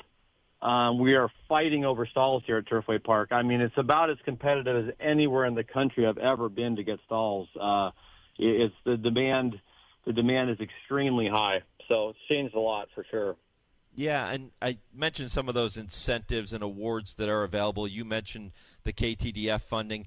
How much, whether it's Kentucky or anywhere else, how much do those types of programs help trainers who, let's face it, aren't winning grade ones every single week? How much do they help those trainers that are just really grinding things out? Well, it helps a ton. I mean, even on the lower level claiming races, you're running for anywhere from a $20,000+ purse to a $30,000+ purse. A lot of circuits, that's an allowance level race, and then the allowance levels where you're running for $70,000+. I mean, gosh, it used to take you years to build up a barn to run for $50,000, $60,000, $70,000 purse races, and now you're running for them almost every night if you're running in any of those races with Kentucky-bred horses, KTDF-eligible horses. We talked about the reason that you made the move. What's the reason that you and your family have stayed in Kentucky? I'm sure there's more than just the money. Well, I don't think my wife would leave Lexington for anything. We actually love it here. We have a small little farm on the north edge of Lexington. My wife loves it. I love it. It's a really beautiful place to live. Obviously, it's a little more cost-effective to live, although things are going up back here too. But, we were able to buy a small place for what we thought was a pretty reasonable number, and we're real happy here. And the racing, also, of course, the Kentucky's our focus, and the KTDF runners are our focus, like I mentioned. But also we have options to ship to places like Indiana, Ohio, even New York. We're pretty centrally located where we can ship almost anywhere back here. Talking with trainer Billy Morey as he prepares to saddle Ravella in the Queen Stakes at Turfway later today. Ravella 10-1 on the morning line. We heard the call of her allowance win 3 starts ago last November. Since then, she has been third in consecutive races. She gets a rematch with a couple horses that beat her in the Wishing Well Stakes last time out. Tell me a little bit more about Ravella and why you think she can turn the tables later today. She's a really nice filly. I've had her for a good 2.5 years now, and she's been a very productive filly. She got through her allowance conditions, and we thought maybe try her sprinting because she had I think it's more the surface here than the distance. She really likes the Tapeta surface here, and I think she'll kind of run almost any distance on it. We were lucky to get her some black type last time. She was third in the stakes, so she'll forever be a black type mare now. And we're hoping to get her a stakes win. I think this one looks awfully tough. Frankly, this race came up, I think, tougher than the last one, really. Obviously, BG Warrior ran super well last time. She's a good filly. I've run against her numerous times. But there's a lot of new faces showed up. I think it's a very contentious race. Billy, you mentioned the black type angle with this 5-year-old mare. Expound on that just a little bit more, because people hear trainers say that all the time. Why is that so important? Well, for her future as a broodmare, she'll always be now a stakes-placed mare. She'll show up as a black-type stakes-placed runner, and if she's ever in a catalog for sale, or if she ever has any foals that are in a catalog for sale in the future at Keeneland or Fasig or wherever they may be, she'll always have that behind her. Again, of course, the goal is to get her even a stakes win, but we're taking it one step at a time. We've got the stakes placing under her belt, and we're hoping for more. You put blinkers on her today. Tell me why. Just another shot to see if we can improve upon, the third, try to make that third into a first. We thought it might not hurt keeping her a little more focused. We breezed her the other day with the blinkers on, and she seemed a tad more speed on her mind maybe. So we're kind of taking a shot there. Well, Billy, good luck with Ravella and all your runners competing at Turfway and everywhere else. Good luck this spring and this summer, and I'm sure we'll be catching up again soon, my friend. Thanks, Mike. All right, that is trainer Billy Morey. Join me next Saturday here on the Equine Forum for another edition of Kentucky Bred, presented by the Kentucky Thoroughbred Development and Breeders Incentive Funds, providing awards up to $5,000 and $7,500 for winning a Grade 1, Grade 2, or Grade 3 race anywhere in the USA and in multiple countries, and awards of $200,000 allocated to the top 20 claiming horses in Kentucky with the most claiming wins in the Bluegrass State. That's a big deal. Breed them, raise them, race them. We all win with Kentucky Breds. Now, we do win with Kentucky Breds, and we win when the Claiming Crown returns to Kentucky, and that's happening November 16th, 2024, the 26th running of the Claiming Crown coming back to Churchill Downs, and eligibility request deadlines for the Claiming Crown set for Saturday, October 26th. So make sure you mark that down. You've still got plenty of time, but it'll get here before you know it. So Saturday, October 26th is the eligibility request deadline for this year's Claiming Crown at Churchill Downs in November. That's going to be a pretty cool thing to see. Don't forget, too, that tickets for the 41st running of the Breeders' Cup World Championships, which is going to be held November 1st and 2nd at historic Del Mar in California, are set to go on sale April 22nd. So that's another date you'll want to set a reminder in your calendar. Fans can sign up to receive ticket information by going to breederscup.com/2024. Brad Free coming up in the next segment. Going to get a chance to talk to him about who's hot and who's not on the road to the Kentucky Derby right now. Brad has that feature posted on Daily Racing Forum. You can go read the entire piece, but he's going to walk you through it here in just a few minutes. The news coming out that Locked is going to be off the Derby trail. Nysos being turned out for at least 30 days. Now, I know he wasn't eligible for the Kentucky Derby, but that could affect what we'll see in the Preakness Stakes coming up after the Kentucky Derby. So a lot of things starting to kind of change, and this happens every year, and it's not because of moves that trainers or owners knowingly make. It's because of things like injuries, like a horse getting a cough, missing a couple of workouts, whatever the case might be, spiking a temperature. Those things happen, and if you're going to make it to the Derby starting gate, if you're going to be one of those 20, which, trust me, is an accomplishment in itself. We sit back, and for those of us on the outside looking in, we often look at that and say, well, this horse is no good. This horse couldn't make it to the Kentucky Derby. This horse is a bum. This horse isn't great. Come on. Just to get your horse in the starting gate for his first career start. I say it all the time. It is a huge, major accomplishment. What do you do now with a horse like Deterministic?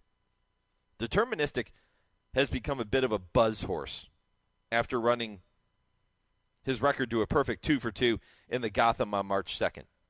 Christophe Clement, his trainer, is looking to get to the Kentucky Derby for the first time.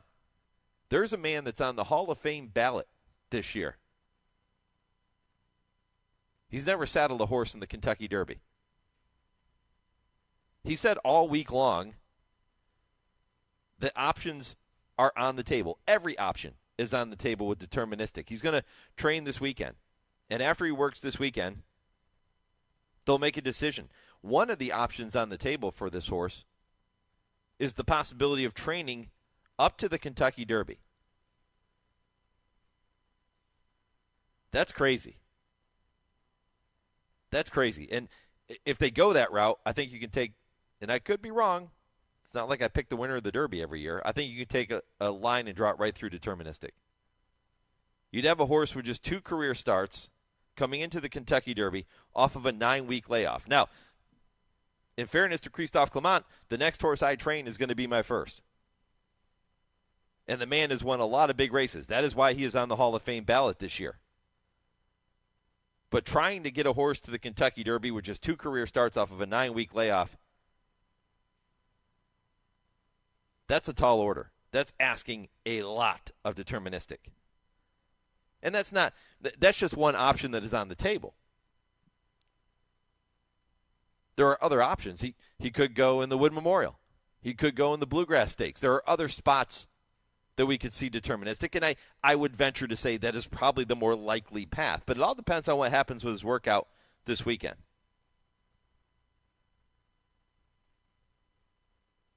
You also had some news coming out on the filly side of things this week with Hall of Fame trainer D. Wayne Lucas announcing that he's going to stick with jockey Keith Asmussen, the son of Hall of Fame trainer Steve Asmussen, aboard his leading Kentucky Oaks contender Lemon Muffin when she runs in the Fantasy Stakes coming up on March 30th. Lemon Muffin is now among the leaders in that 3-year-old filly division for the Kentucky Oaks. She has had 5 different jockeys in her 6 career races, including Asmussen, who was aboard in her most recent start. That was a maiden-breaking win in the Honeybee Stakes on February 24th. And I can tell you, this is a decision I love. I love, love, love when trainers decide to dance with the one that brought you. Stick with the jockey that knows the horse best. Now, Keith Asmussen, he's proving to be a pretty good jockey. What is he, second in the rider standings at Oaklawn Park? He's having a tremendous meet. But so often we see trainers come into a big race and they say, okay, let's make a phone call to John Velasquez. Let's make a phone call to Javier Castellano, to Flavian Pratt, Joel Rosario. Let's make a phone call to the bigger name, even though that jockey has never sat on the horse before. I think you're much better off, even if it's a race like the Kentucky Derby. Now, experience probably does count, like in any sport. Having the experience of keeping your emotions in check when you come onto the racetrack to the playing in my old Kentucky home. If you've been there a few times, you've done it, you know what to expect. It's like any sport. Experience matters. But I do think, too, sticking with a jockey, even in a big race like that knows the horse, that matters, too. And, yeah, maybe that jockey gets a little emotional or keyed up when they walk onto the track. I've had jockeys tell me that plenty of times. Their first time, it's very emotional. But having the knowledge and the confidence in your horse, knowing your horse so well, I think can aid you and maybe even help you overcome some of those pre-race emotions that you're going to experience by getting there for the first time.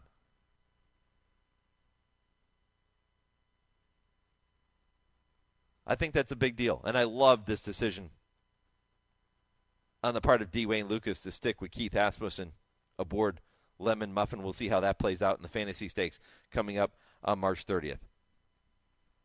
I'm going to continue to talk about the Kentucky Derby next with Brad Free from the Daily Racing Form. Stay with me. It's the Equine Forum. It's presented by TwinSpires, and it's right here on HRRN, Horse Racing's voice. Race to TwinSpires, where you can unlock a $25 risk-free bet. Just use the code HRRN25 when you sign up. And if your first bet doesn't win, TwinSpires will refund your account up to $25. Wagering on the app is fast with free past performances, insider picks, and power plays every day you wager. TwinSpires. Download the app today to earn your $25 risk-free bet. Void where prohibited. For terms and conditions, visit TwinSpires.com. Must be 18 or older, 21 and older where applicable. For help with a gambling problem, call 1-800-GAMBLER. Fans, we have a great weekend of live racing lined up at Santa Anita Park. Today brings us the Grade 3 San Carlos Stakes presented by FanDuel TV, which includes Grade 1 willing millionaire, The Chosen Brawn, who is seeking his 16th lifetime win. Sunday is highlighted by the $100,000 Irish O'Brien Stakes. First post each day will be 1 p.m. with gates opening at 11 a.m. On both Saturday and Sunday, we will be celebrating St. Patrick's Day weekend with our $30,000 Pot of Gold promotion, where first reward members can select one envelope from the $30,000 pot of gold with prizes ranging from a minimum of $5, and one lucky fan can take home the grand prize of $5,000. On Sunday, we will host a special jockey signing and print giveaway with the first 1,000 fans in attendance receiving a free Santa Anita Jockey Colony print with paid admission. Jockeys will be on hand to sign those prints from 11:30 a.m. to 12:15 p.m. in the East Paddock Garden. It's all right here at the Great Race Place, Santa Anita Park. Juveniles offered by perennial leading consignor Eddie Woods were once again well received at this year's OBS March 2-year-old and training sale, with a colt by Champion Matoli selling for $725,000, a filly by Twirling Candy selling for $600,000, and a Twirling Candy colt bringing $550,000. Find your next winner at the Eddie Woods consignment at the OBS April sale, April 16th to the 19th. Visit eddywoods.com. You're listening to the Equine Forum on HRRN, presented by TwinSpires. They're coming now towards the quarter pole, and Peaceful Waters has the advantage. In the second spot is Anarchist. Now here comes Dr. Skyville. And Dr. Skyville, blue blinkers on the outsiders, coming fast at them now. Kid Corleone running a big one down at the rail. Then CZ Rocket trying to come home gamely as well. They are homeward bound. Dr. Skyville, Anarchist has come to take him on.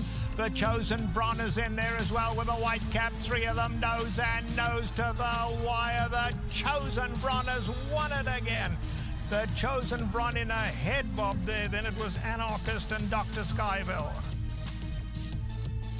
Welcome back to the Equine Forum, presented by TwinSpires. Trevor Denman had the call of last year's running of the Bing Crosby Stakes at Del Mar, won by the Chosen Brawn, recently named the California bred Horse of the Year. He's back in action later today in the San Carlos Stakes at Santa Anita. He will be seeking his fourth graded win in that Grade 3 event, and he is 3-5 on the morning line, so expected to do so. He is really, really tough, and excited to see him back in action later today. I'll talk about that race and so much more, along as well as the road to the Kentucky Derby, as I welcome my next guest. It is Brad Free from the Daily Racing Forum. Brad, up early in California to be with me here this morning.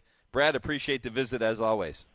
Absolutely, Mike. Good morning. And I loved hearing that stretch call of the Bing Crosby. That was the Chosen Brawn. It wasn't the fastest race that he has ever run, but it might have been the best because he had so much trouble on the turn of the Grade 1 Bing Crosby that it would have eliminated any normal horse.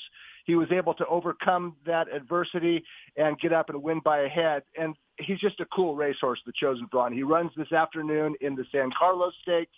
The inside post is going to complicate things a little bit, but just listening to the Bing Crosby reminded me that the Chosen Brawn is the type of horse that can overcome adversity. He's won 15 out of 20, and looking forward to watching him run this afternoon in San Carlos. Really cool horse. That 7-furlong event is slated as race number 8, 4:36 Pacific time, so 7:36 for those tuning in on the East Coast. And every time the Chosen Brawn runs, it's kind of becoming much-see TV because he is so consistent, and he always shows up and runs his race. And I guess we'll start there before we get to the Derby stuff, Brad. 3-5 on the morning line. You mentioned the inside post position today. It's still his race to lose, but if you're looking at other horses who could maybe give him fits in the stretch if he's not on his A game, which other horses in there will you have your eye on? Well, it's probably the horse drawn directly to his outside. The Chosen Brawn is stuck on the rail.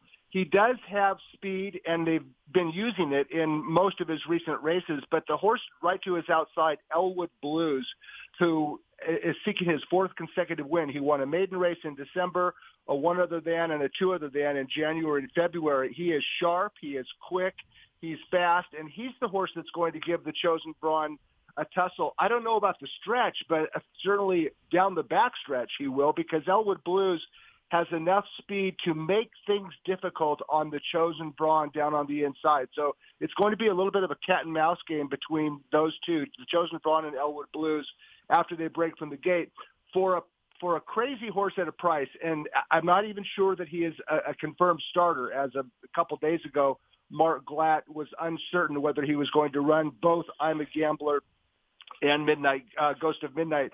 But the 3-horse I'm a Gambler, who has never raced on dirt in his 31-start career, he's a European import who just can't quite quicken enough against these good U.S.-based turf horses. So he trains so well on dirt that Glatt is going to try him on the main track, if not today, then down the road. But I'm a Gambler. I hope he runs this afternoon. He's 8-1, and he has a chance to outrun his price. But you're right. The race is the Chosen Bronze to win or lose, and I think that he should be able to get work out some sort of trip from the inside under Hector Barrios, who's his regular rider and his regular exercise rider.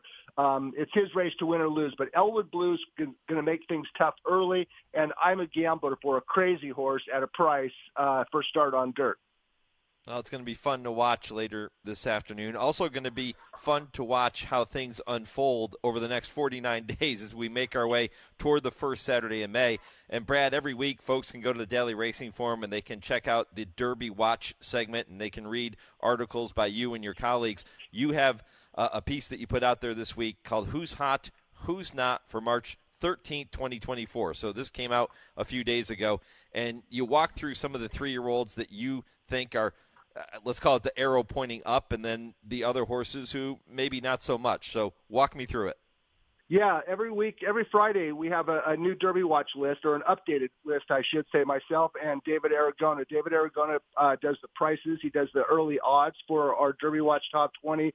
I usually contribute a Who's Hot, Who's Not segment every Friday. And this week, I should say, the Who's Hot it's a horse that we haven't talked much about, and I was surprised that he was not even offered on the Kentucky Derby Future Wager, but he's the current leader on the Japan Road to the Derby, the Japan Road to the Kentucky Derby.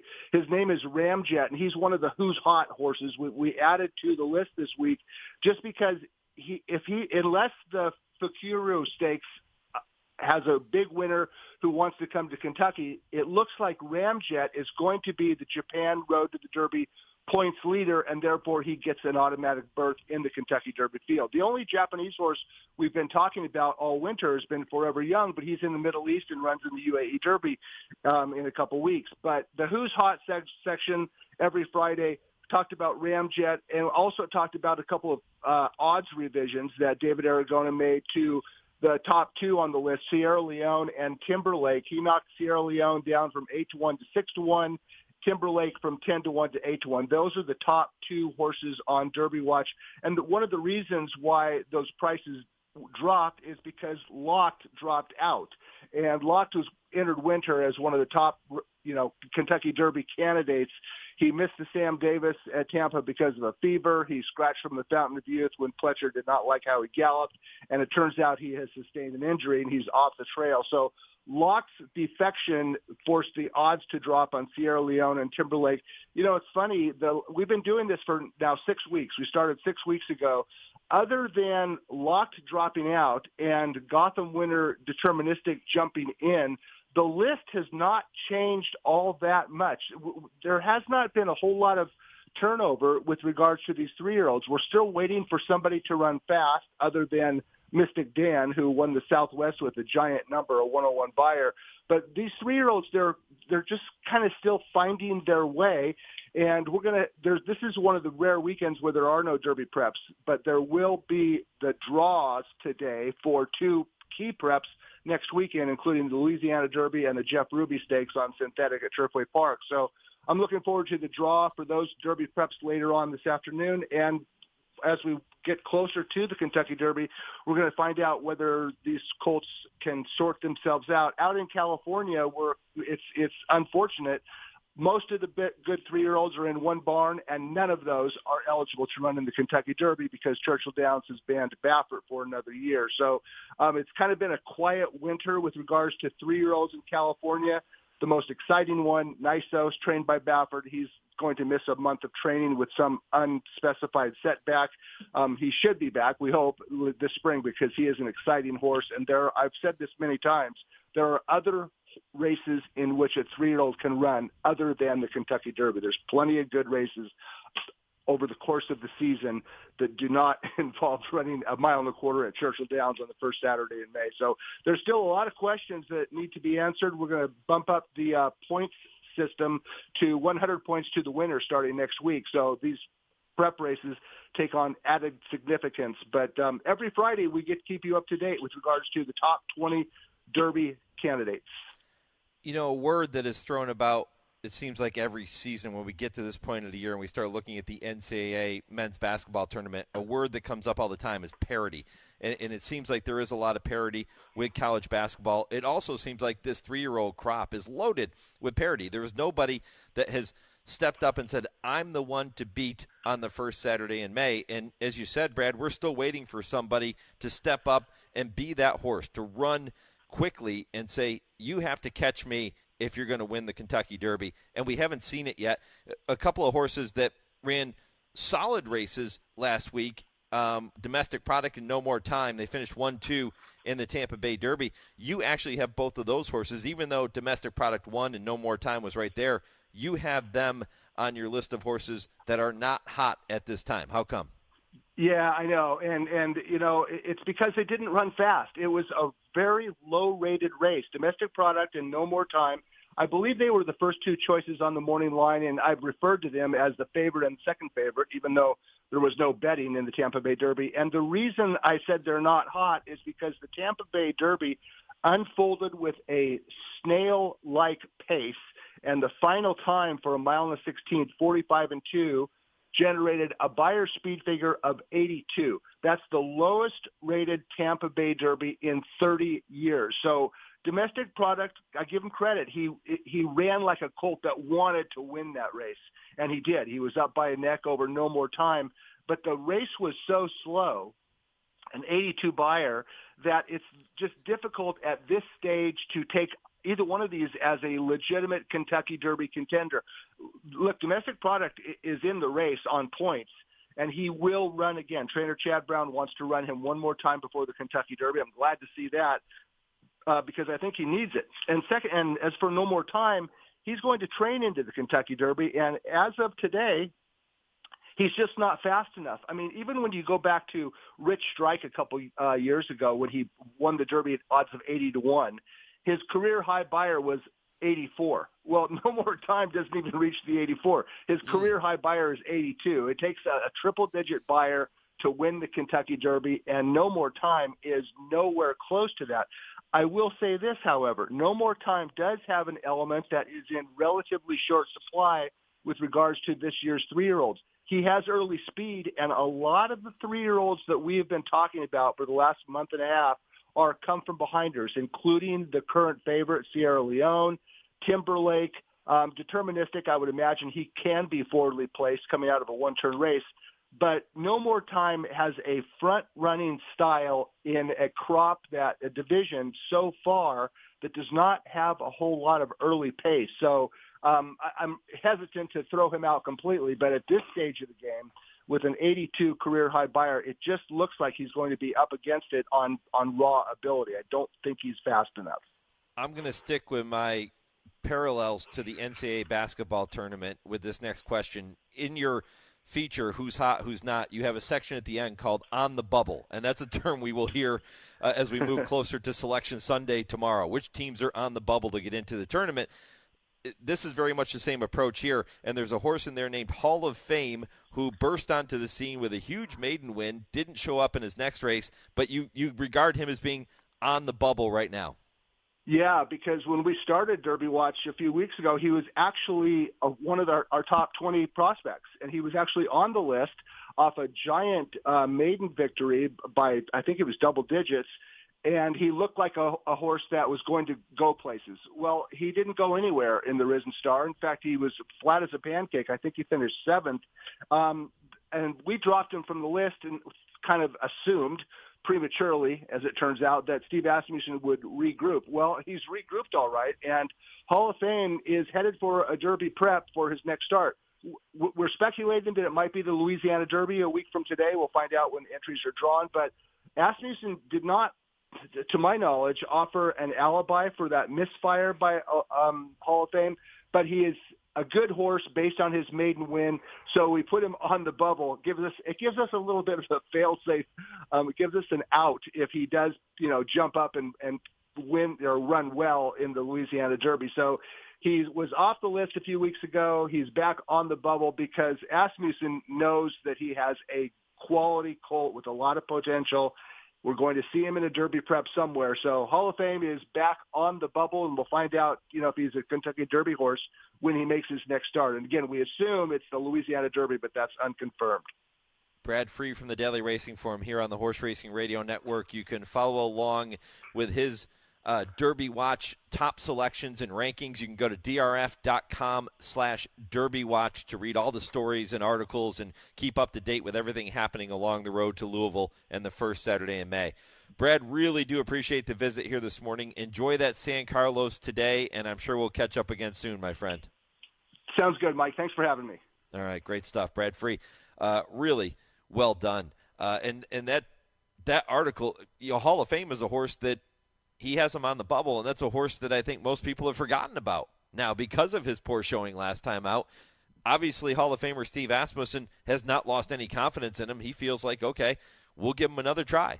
Let's see if our initial reaction to his maiden victory is still, if that hype and all of that excitement is still warranted. So they'll do that, and that was wonderful stuff by Brad. Appreciate his insight. Make sure you check everything out there on the Daily Racing Forum website. When I come back, I'll take a look at a historical date in racing history as it applies to this weekend and get you ready for hour number 3. This is the Equine Forum on the Horse Racing Radio Network. Woodford Feed, where tradition merges with technology. Family owned since 1940 and providing exceptional customer service, Woodford Feed specializes in the highest quality feed, using only the finest ingredients to ensure optimal nutrition for your horses. In addition, Woodford Feed can help with all your farm needs, including field seed, fertilizer, and weed control. So whether your horse is sprinting around the racetrack or has a foal by her side, count on Woodford Feed to provide the quality nutrition necessary to perform at the highest level. Woodford Feed for Sales, Kentucky. Retirement can be scary, but only if you're not prepared.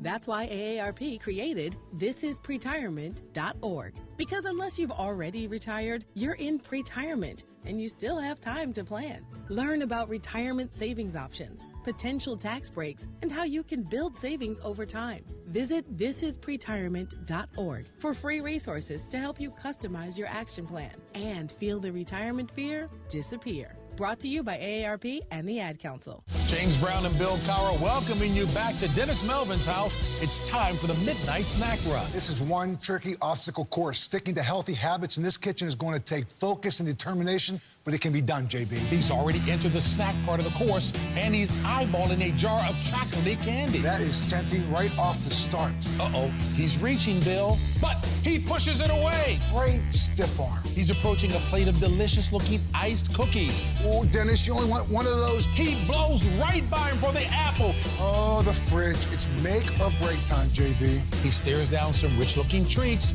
Uh-oh, looks like he's headed for the soda. Wait, he jukes left, grabs the water bottle, and shuts the door with his elbow in record time. Unbelievable move. I gotta see that again. And he's out. He even turned off the light. That's the way you execute a midnight snack run. Stand Up to Cancer and Rally want you to reduce your risk for cancer. Go to takeahealthystand.org. Hi there, it's Scott from Pentatonics. So from the beginning of our journey in music, the foundation has been music education. It's so incredibly important that we continue to show kids the importance of music in our schools, in our homes, and even in the car. Music is such a powerful expression of emotion and individuality, and we are responsible for keeping the love for music alive. This message is courtesy of the United States Air Force. Want to get the latest HRRN content directly on your computer or mobile device? Then subscribe to our podcast using the Podbean app or Apple Podcasts. Just go to hrrn.podbean.com on your computer and click follow, or download the Podbean app and search HRRN. You can also find us on Apple Podcasts and listen to our latest episodes anytime. Don't miss a thing. Subscribe to our podcasts today. You're listening to the Equine Forum on HRRN, presented by TwinSpires. Asking you to give me your final four for the Kentucky Derby. We're still 49 days away. We don't know what the field is going to look like, which makes it a challenge. You can continue to keep those responses coming at HRRN on Twitter, Horse Racing Radio Network on Facebook, or you can email the show, mike@horseracingradio.net. Getting ready for hour number 3 momentarily. However, it is time now to take a look at a couple of dates in racing history as they apply to this particular weekend.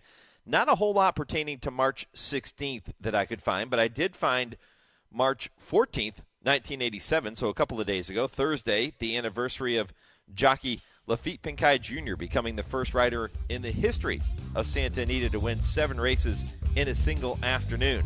Pretty good. His only loss of the day, Pincay finished 3rd aboard Bob Back in the 8th race. And tomorrow, March 17th, 1973, is the day that, in his 3-year-old debut, Secretariat won the Bayshore Stakes at Aqueduct by more than 4 lengths. No Secretariat among this year's field, at least not yet. They're going to have to run a little quicker if they want to get to that level. Going to continue to talk about the Derby picture in hour number 3. Stay tuned for that. Of course, we've got the TwinSpires Triple Play to kick it all off for you as well with James Scully this week. Hour 3 of the Equine Forum is coming up next. If your local station is leaving us, continue listening on SiriusXM satellite radio and streaming worldwide at horseracingradio.net. Back with Hour 3 right after this 10-second pause for station identification. This is HRN.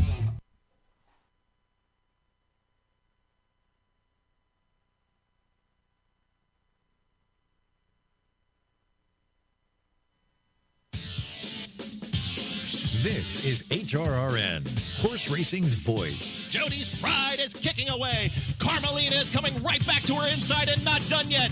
Jody's Pride, Carmelina inside the final 16th. Jody's Pride is up by a full length. It's Jody's Pride to win the Busher. Into Champagne, takes her shot now at Fiona's Magic. Leslie's Rose in tight toward the rail. They come past the 8th pole. Into Champagne, rouse forward to try to get Fiona's Magic, who's very game. Leslie's Rose with too much to do. Fiona's Magic turning back into Champagne. Fiona's Magic wins. Welcome to the Equine Forum, presented by TwinSpires. Timberlake on the outside, roars to the front. Common Defense trying to pull off the upset. And Northern Flame, Timberlake drifting to the center of the track. But he's clear, coming on Common Defense. But Timberlake's going to do it. And Timberlake and Christian Torres win the Rebel by 2. They're at the top of the stretch. It's Stronach asked to finish the job at the inside. Ladambro running his heart out, but he's back to second as Stronach is too much horse. Dornock clear with a 16th to go. The Fountain of Youth Stakes goes to Dornock. Dornock passes the seasonal debut test and wins. Now here's Mike Penna. Welcome back. Hour 3 of the Equine Forum, presented by TwinSpires. Mike Penna, Baron of the Backstretch, with you on this Saturday morning. One more hour to go. And you heard some clips in that montage to open hour 3 of the leading candidates, at least in the point standings, for the Kentucky Oaks and for the Kentucky Derby. We are inside of 50 days to the Kentucky Derby, and a lot is going to change with that leaderboard. This is a quiet weekend, kind of the calm before the storm, because racing's version of March Madness is about to begin next Saturday, and then things really pick up and intensify over the coming 7 weeks or so as we get closer to the Run for the Roses. Can't wait to see what unfolds and to see if a star will emerge in this division. I don't think we've seen that yet. I don't think there's any 3-year-old on either side, the Fillies or the Colts, that has said, okay, I am the one to beat. You have to come get me if you're going to win the Oaks, if you're going to win the Kentucky Derby. But we'll see how this unfolds and plays out.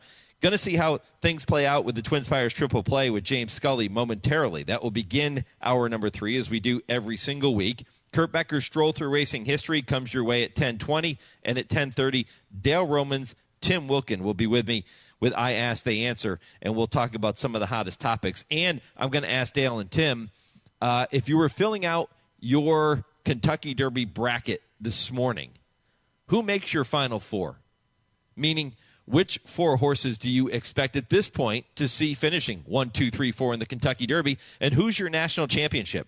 Which horse right now, if you're filling out a bracket, is your pick to win the whole thing? Again, no standouts, a lot of parity in these divisions. We'll see what they come up with at 10:30 Eastern. James Scully is here for this week's edition of the TwinSpires Triple Play.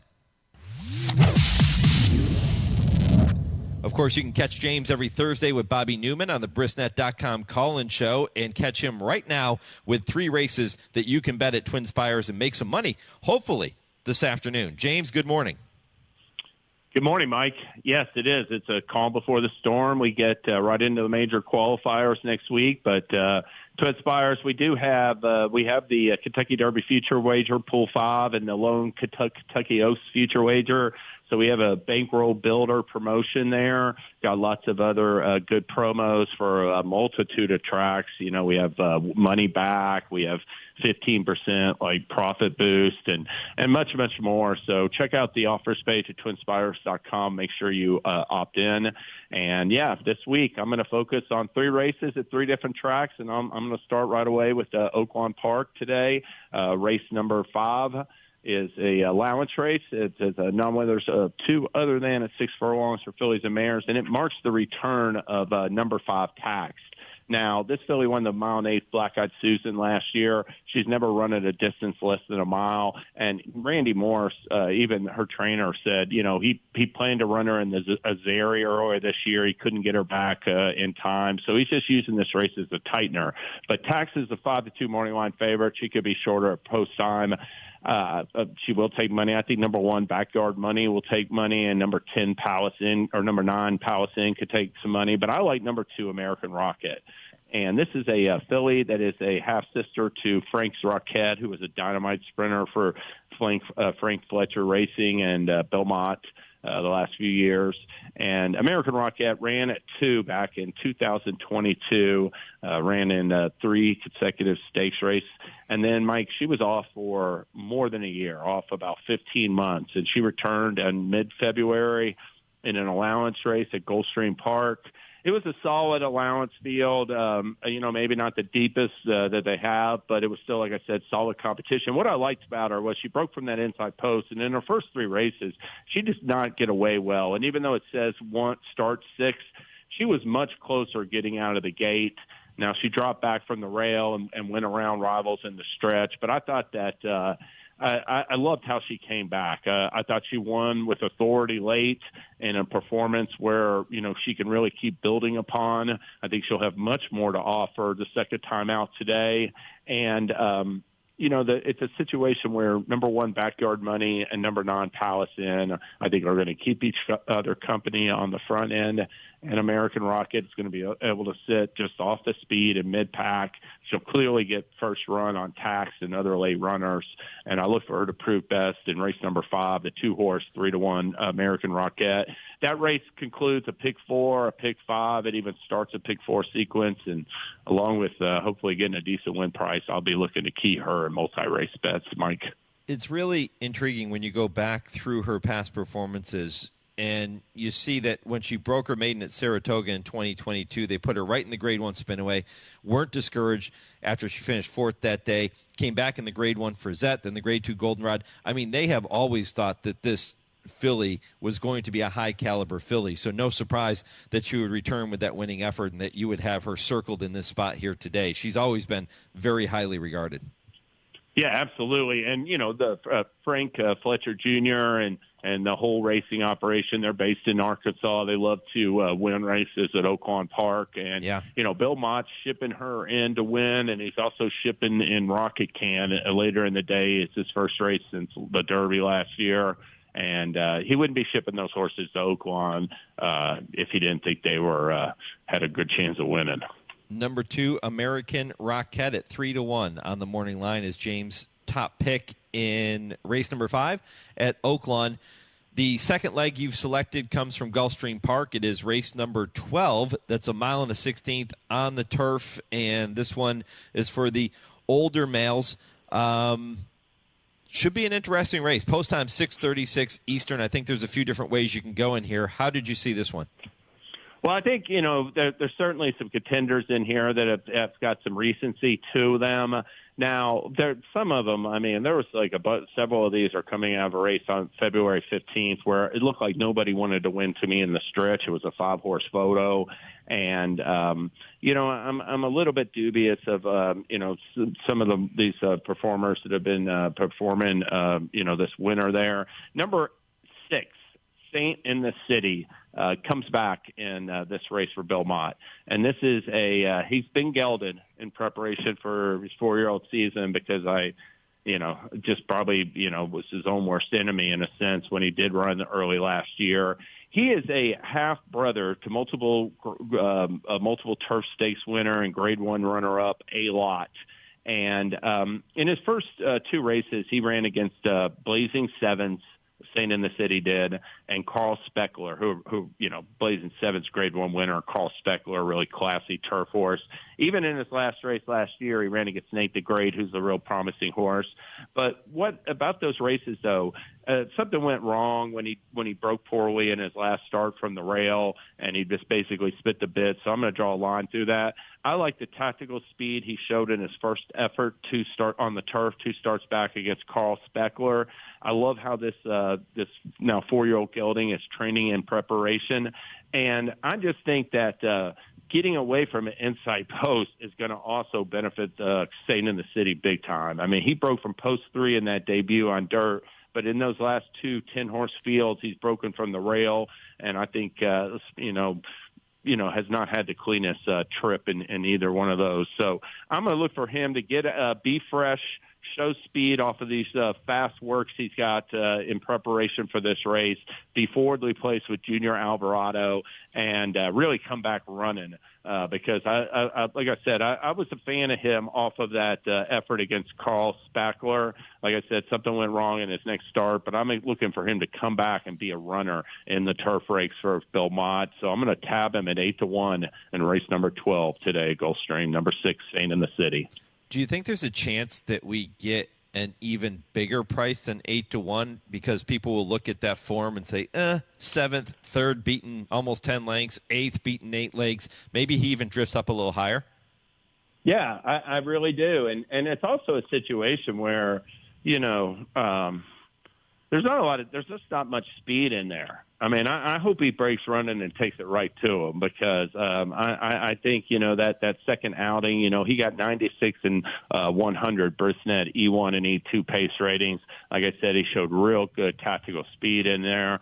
And, I'd like to see him be prominent from the start because I'd like to see him in front in the top of the stretch and let these horses that have shown the willingness to settle for 2nd and 3rd place awards have to run him down because I'm a little bit dubious of several of his rivals.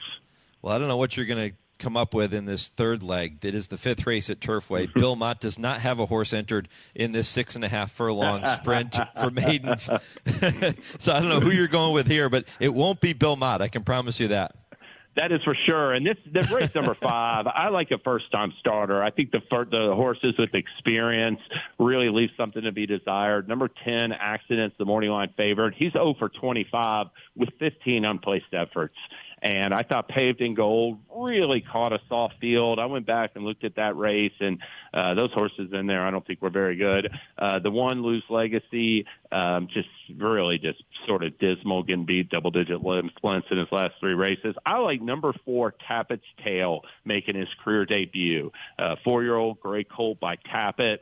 This is the first foal to race out of the grade 3 winning Verve's Tail, who was just a hard-hitting mare, Mike, earned nearly $680,000. She only won 3 races, but she hit the board in a bunch of others and was like I said, a really hard-hitting mare for several seasons. And what I like is Tappett's Tail is just trained forwardly. He's trained really well over Keeneland's synthetic track, it looks like, in preparation. Heck, Nacho Correas has put a 7-furlong work in him as well as a bunch of 5-furlong drills and fast half-mile drills.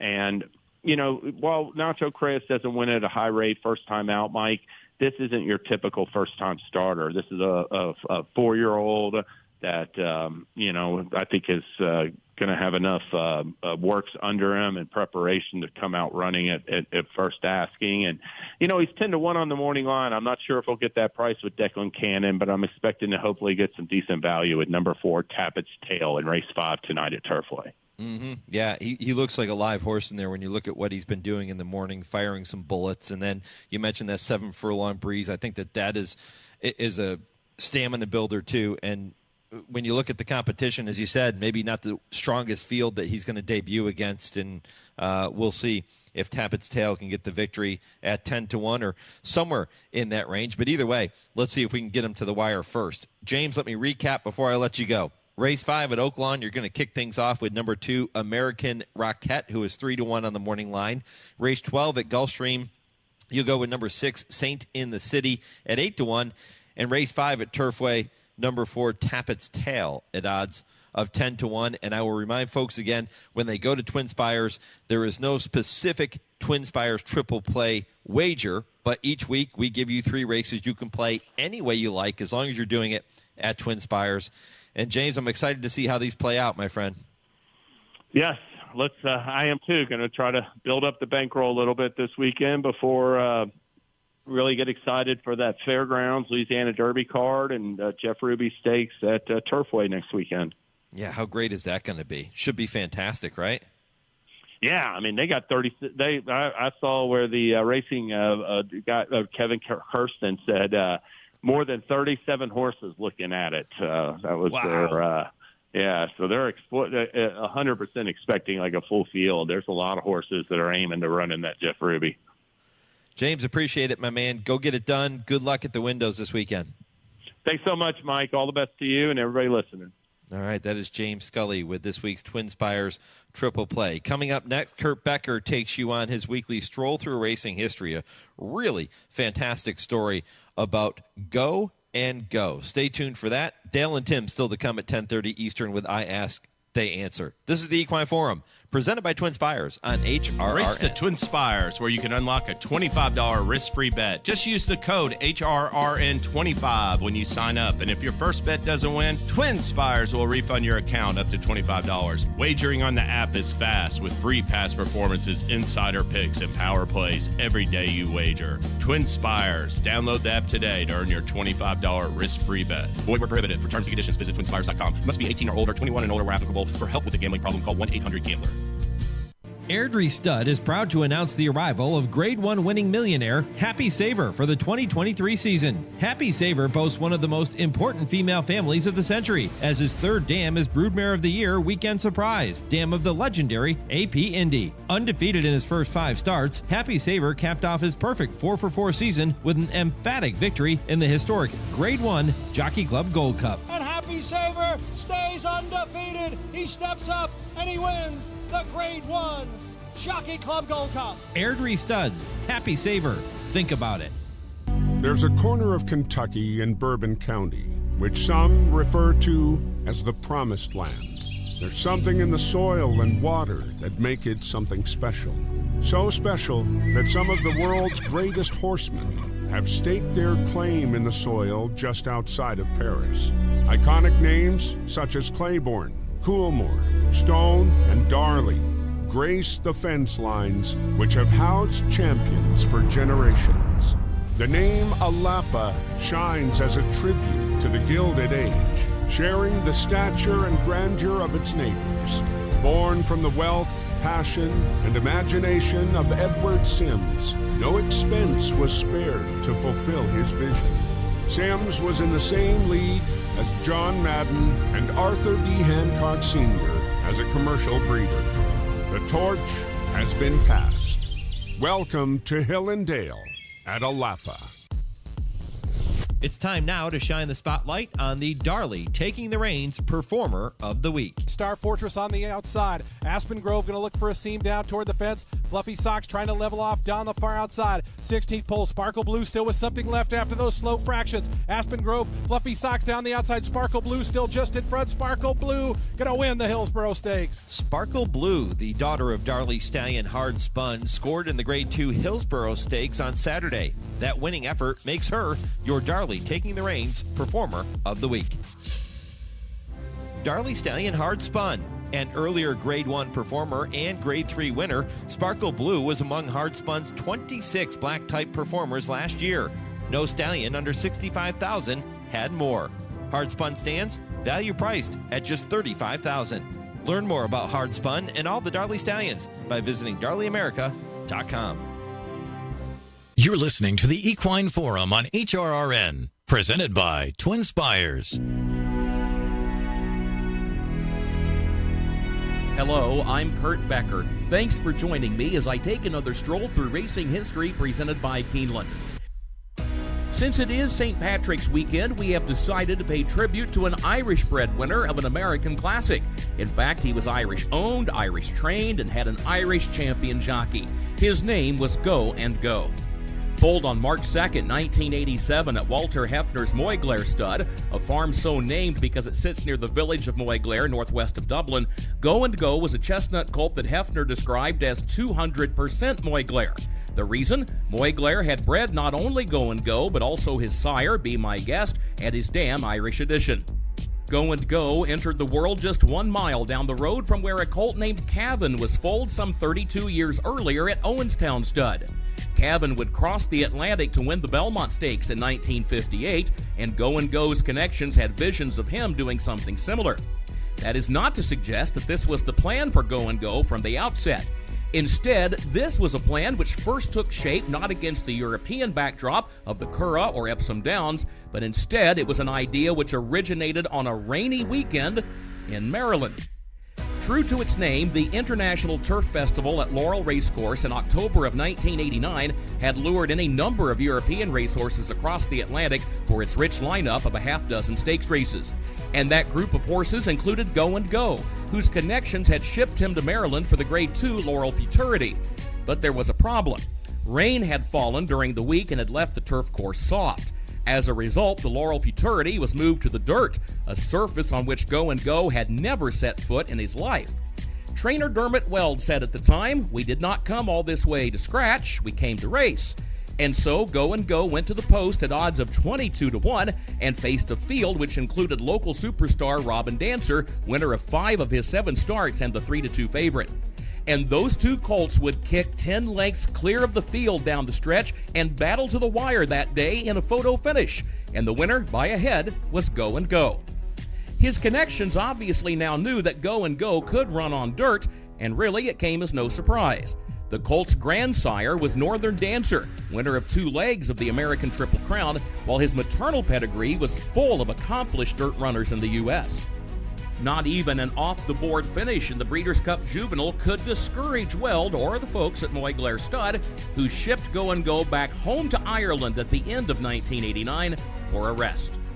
After a 6-month break, Go and Go, now 3 years of age, returned to the races with a win in Ireland in the Minstrel Stakes at a mile at Phoenix Park on May 2nd, 1990. But it was a 4th-place finish 10 days later in the Group 2 Derby Trial Stakes at Leopardstown, which got Go and Go's connections thinking once again about going back to America for the American Classics. But why? Weld said it had become obvious by this point that Go and Go was not of the caliber to race at a 1.5 miles on the grass in the Epsom Derby, but a classic distance on the dirt in the U.S., that seemed very much within reach. The Kentucky Derby had already been ruled out a couple of months earlier, but the Belmont Stakes in many ways seemed ideal. It would be a slightly shorter ship to go to New York than to travel all the way to Kentucky, and the 12 furlongs of the Belmont would actually suit Go and Go better than the Derby's 10-furlong distance. The date was June 9th, 1990. The Little Red Irish colt now found himself in New York as the 4th betting choice at 7-1, while Kentucky Derby winner Unbridled would be the post-time favorite. The lineup would also include Wood Memorial winner 36 Red, among others. Go and Go's jockey was Ireland's own Michael McCannan. It was the 122nd running of the Belmont Stakes, Marshall Cassidy with the call. They approach the top of the stretch, the mile in 36 and 2.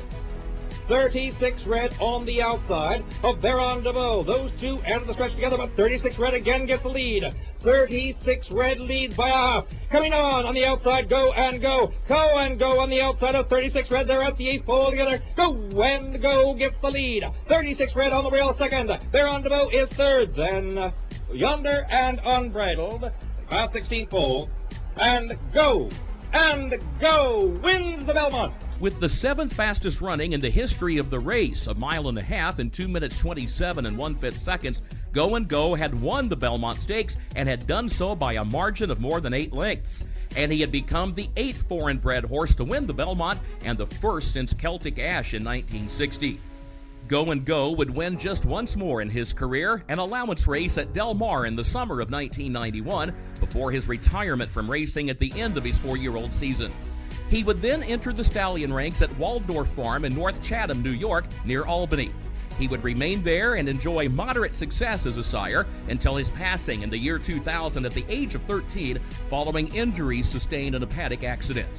Moyglare Stud Farm manager Stan Cosgrove once said that Go and Go was very active as a foal and even got kicked in the mouth by his dam. Cosgrove said, quote, "He lost a couple of teeth that day, but he still could have eaten stones if he had to. He was tough as nails," end quote. Go and Go was also an Irish bred who did his native country proud and who wrote his own special chapter in the American Classics. We remember Go and Go, and we salute him as we wish everyone a happy St. Patrick's Day. Please join me again next week when I take another stroll through racing history presented by Keeneland. For HRRN, I'm Kurt Becker.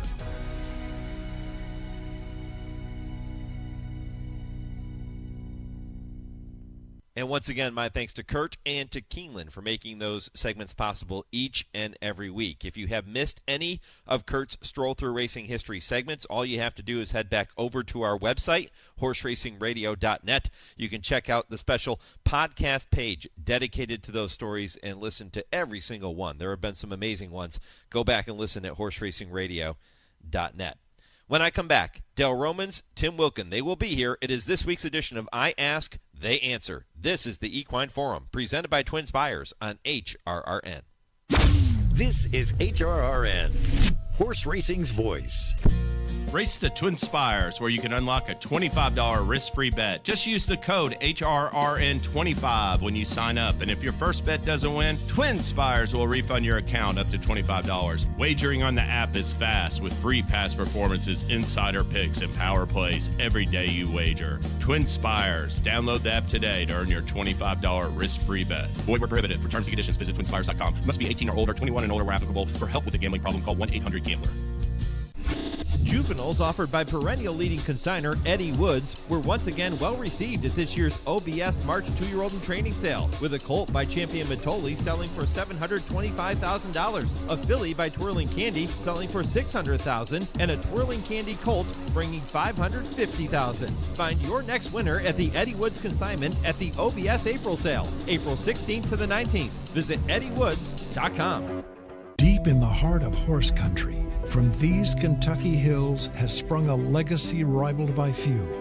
From the all-time greats of yesterday to the breed-shaping bloodlines of today, our roots hold strong with the promise of tomorrow. For over a century, our passion has guided us to where we stand and everything we stand for. Claiborne Farm, the tradition continues. There are plenty of thrills at Gulfstream Park with live thoroughbred action Friday through Sunday and simulcasting 7 days a week. Join us on track for weekend stakes races, dine trackside in 10 Palms with an elevated view of the track, or grab a cool cocktail in the Carousel Club. For reservations, tickets, and more, head to GulfstreamPark.com. This is I Ask, They Answer on the Equine Forum on HRRN. It is still Maximus Meridius in front. Here comes El Grandeo is looming up on the outside. These two head and head as they reach the top of the stretch. 46-3 for the half-mile time. 1:10-4 for 3/4. El Grandeo has got the lead in the Gotham. It's El Grandeo out in the center of the racetrack. Maximus Meridius is battling on, chasing is Deterministic in between horses. El Grandeo, but here comes Deterministic in full gear down towards the up by a length and a half. Just a touch into second. Deterministic wins the Gotham. Deterministic over just a touch. Then came El Grandeo in 1 minute 36.37 seconds. Well, Deterministic caught the attention of several horse players. With that win in the Gotham, Chris Griffin had the call. With his next start still up in the air and the potential to train up to the Kentucky Derby still on the table, do Dale and Tim like, love, or hate his current situation?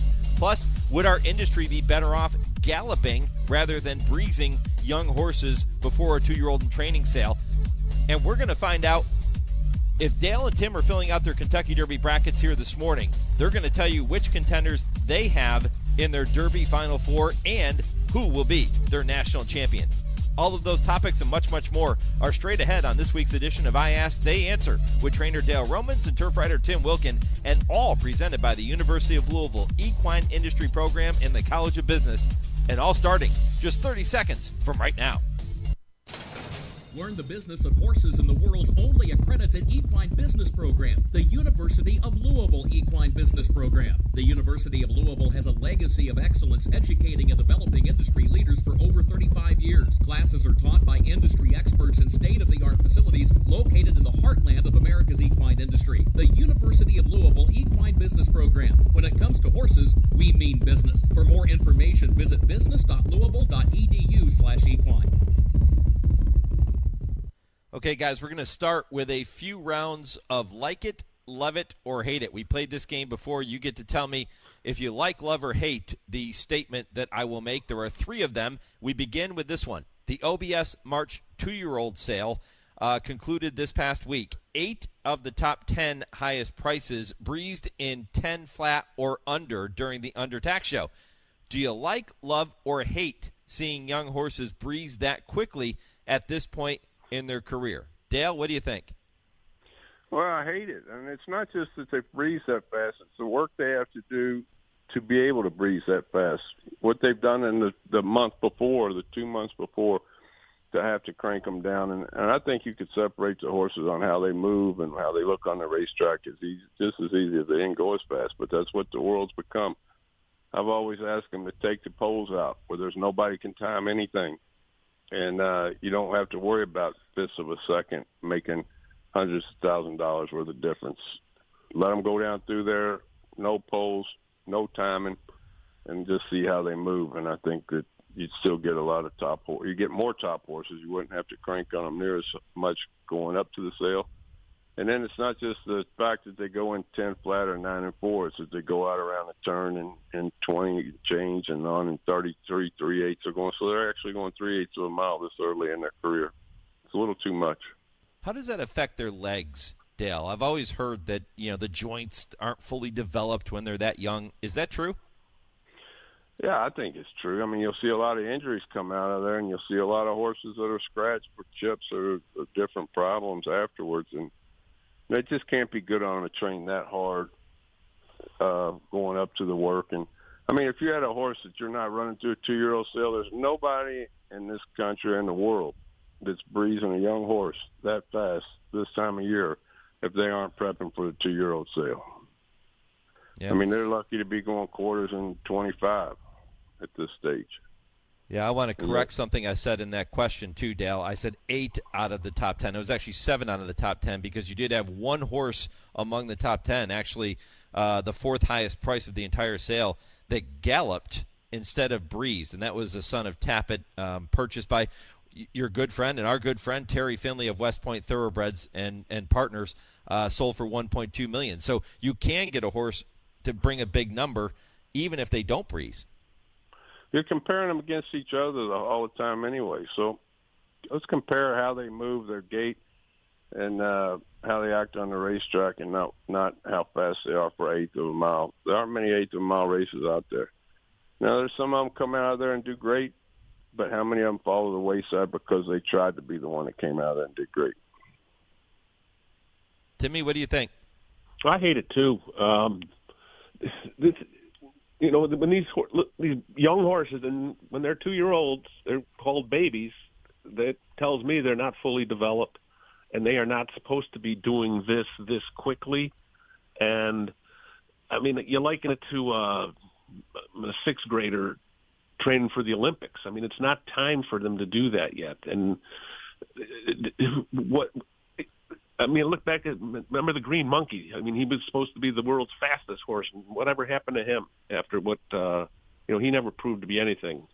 And I just don't understand. And again, this is above my pay grade because I don't train horses. I don't know what the development thing is. I've read where, some say that horses develop faster. Their bones develop faster than like humans, but this is still a very large animal, and to ask them to do these things that quickly is just wrong, in my opinion. I just don't understand why they have to go that fast that soon. The breeding is now for speed, not stamina, and I just think that it would be fine to, like Dale said, to just you see a young horse, see how he or she moves, and then you start training them up to something bigger and better. But I just don't think you need to be breezing that fast that young. Well, guys, before we get to the next topic here, like it, love it, or hate it, we did receive an email from a young lady, Mary, who said that she has been listening to this show for the past few years, loves it, and she said, I really love I Ask, They Answer. And she has a question for you guys, and it kind of ties into what we're talking about here with the 2-year-old sale. She wants to know how she is able to follow a yearling or a 2-year-old that is sold at OBS or the 2-year-old sales because of the fact that most of them don't have names associated with them. So how can she follow along after that horse is sold at a 2-year-old in training sale? I think she can go to Equibase and set up a stable mail and put in, I think you can do pedigree first, and then once the horse's name changes to the name, and she'll get a email notice every time the horse breezes or races, anything that's published on the horse. Yeah, that's probably the best way to do it. I think that's the only way I know of. Yeah. Can you check pedigree query too?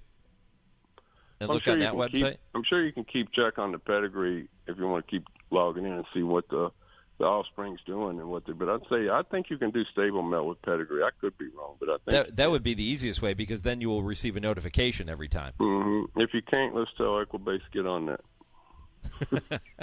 I love it. Mary, appreciate the question and appreciate the kind words on the show. And, again, if folks have a question that they want to hear Dale and Tim debate, they can email the show, mike@horseracingradio.net, and we'll get that worked in.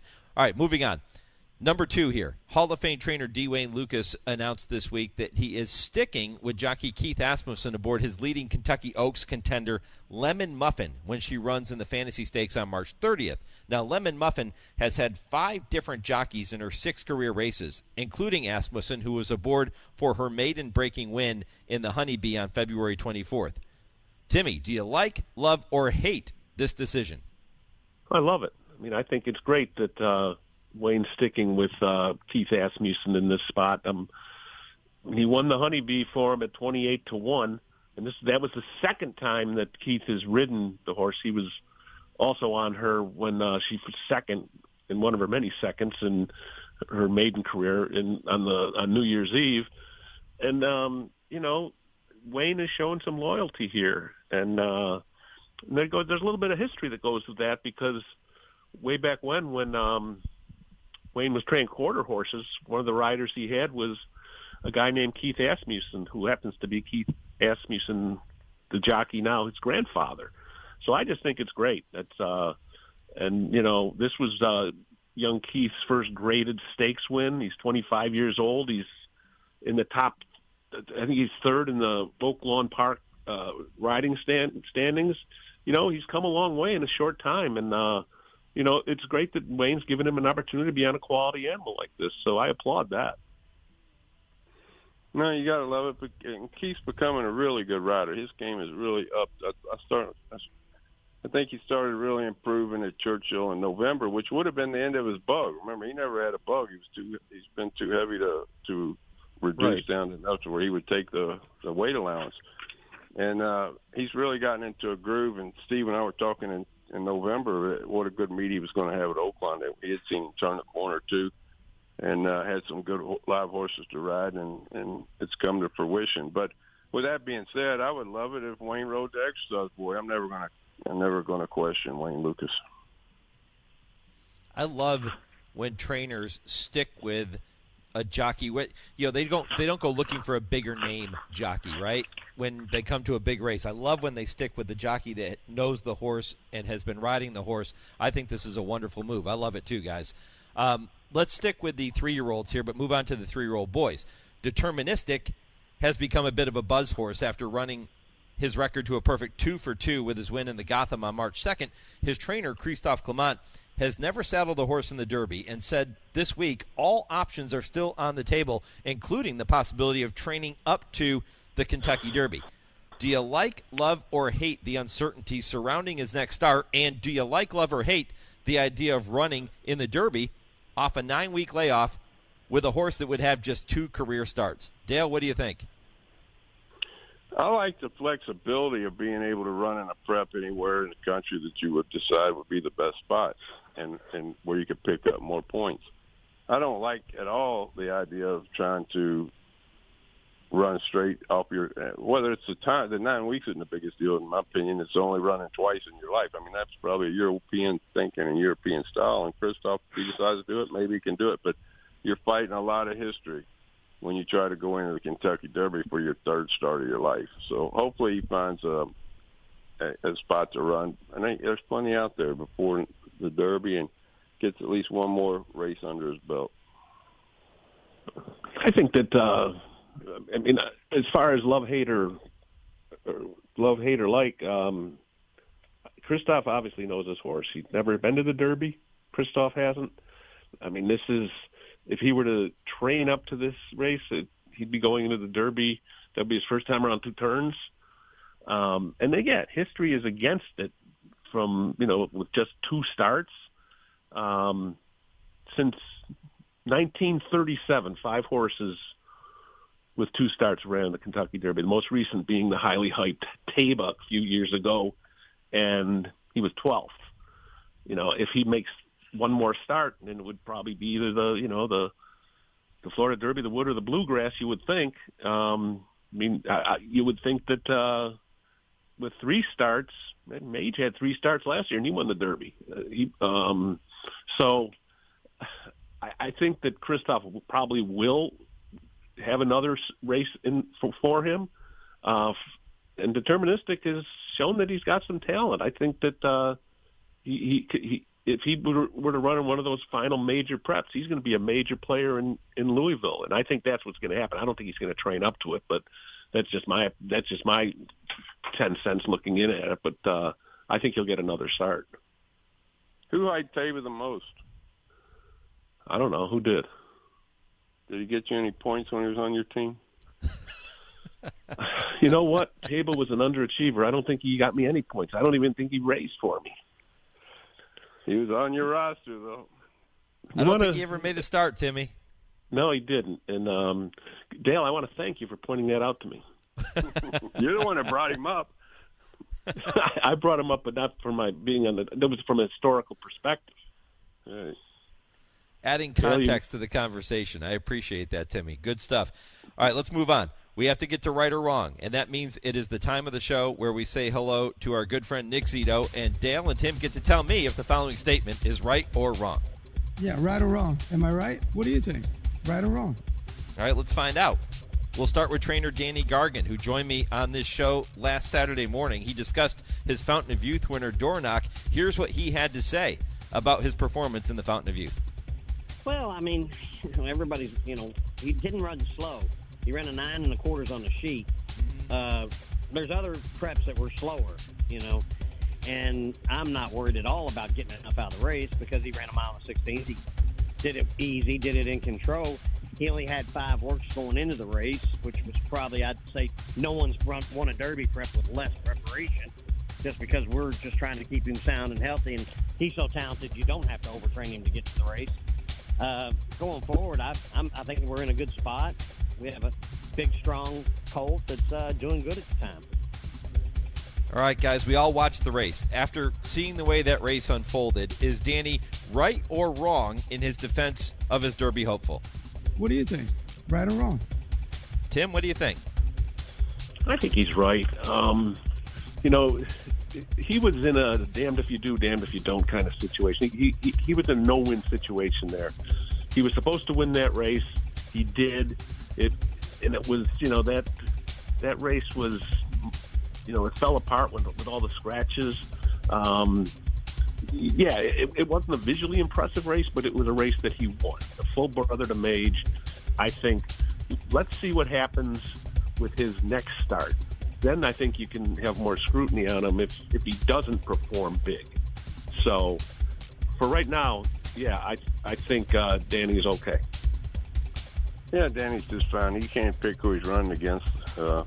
He entered in there, and everybody had a chance to run against him for one reason or not didn't. And horse looked good running. Horse looked good as a 2-year-old. Got me some points on my team last year. I think Danny's in a good spot. Dale, can I ask you one quick question? Mm-hmm. How long are you gonna milk this? How long are you gonna milk this championship that you won? Well, it's going to go on for quite a while. Well, I mean, it's like winning the Super Bowl. Do you have a parade in Florida yet?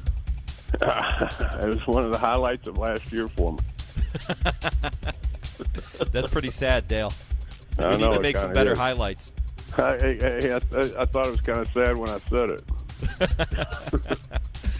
Well, how about trainer Todd Fincher, guys, who joined me on Trainer Talk this past Wednesday to look back on Senor Buscador's huge win in the Saudi Derby. Here's how he viewed that performance.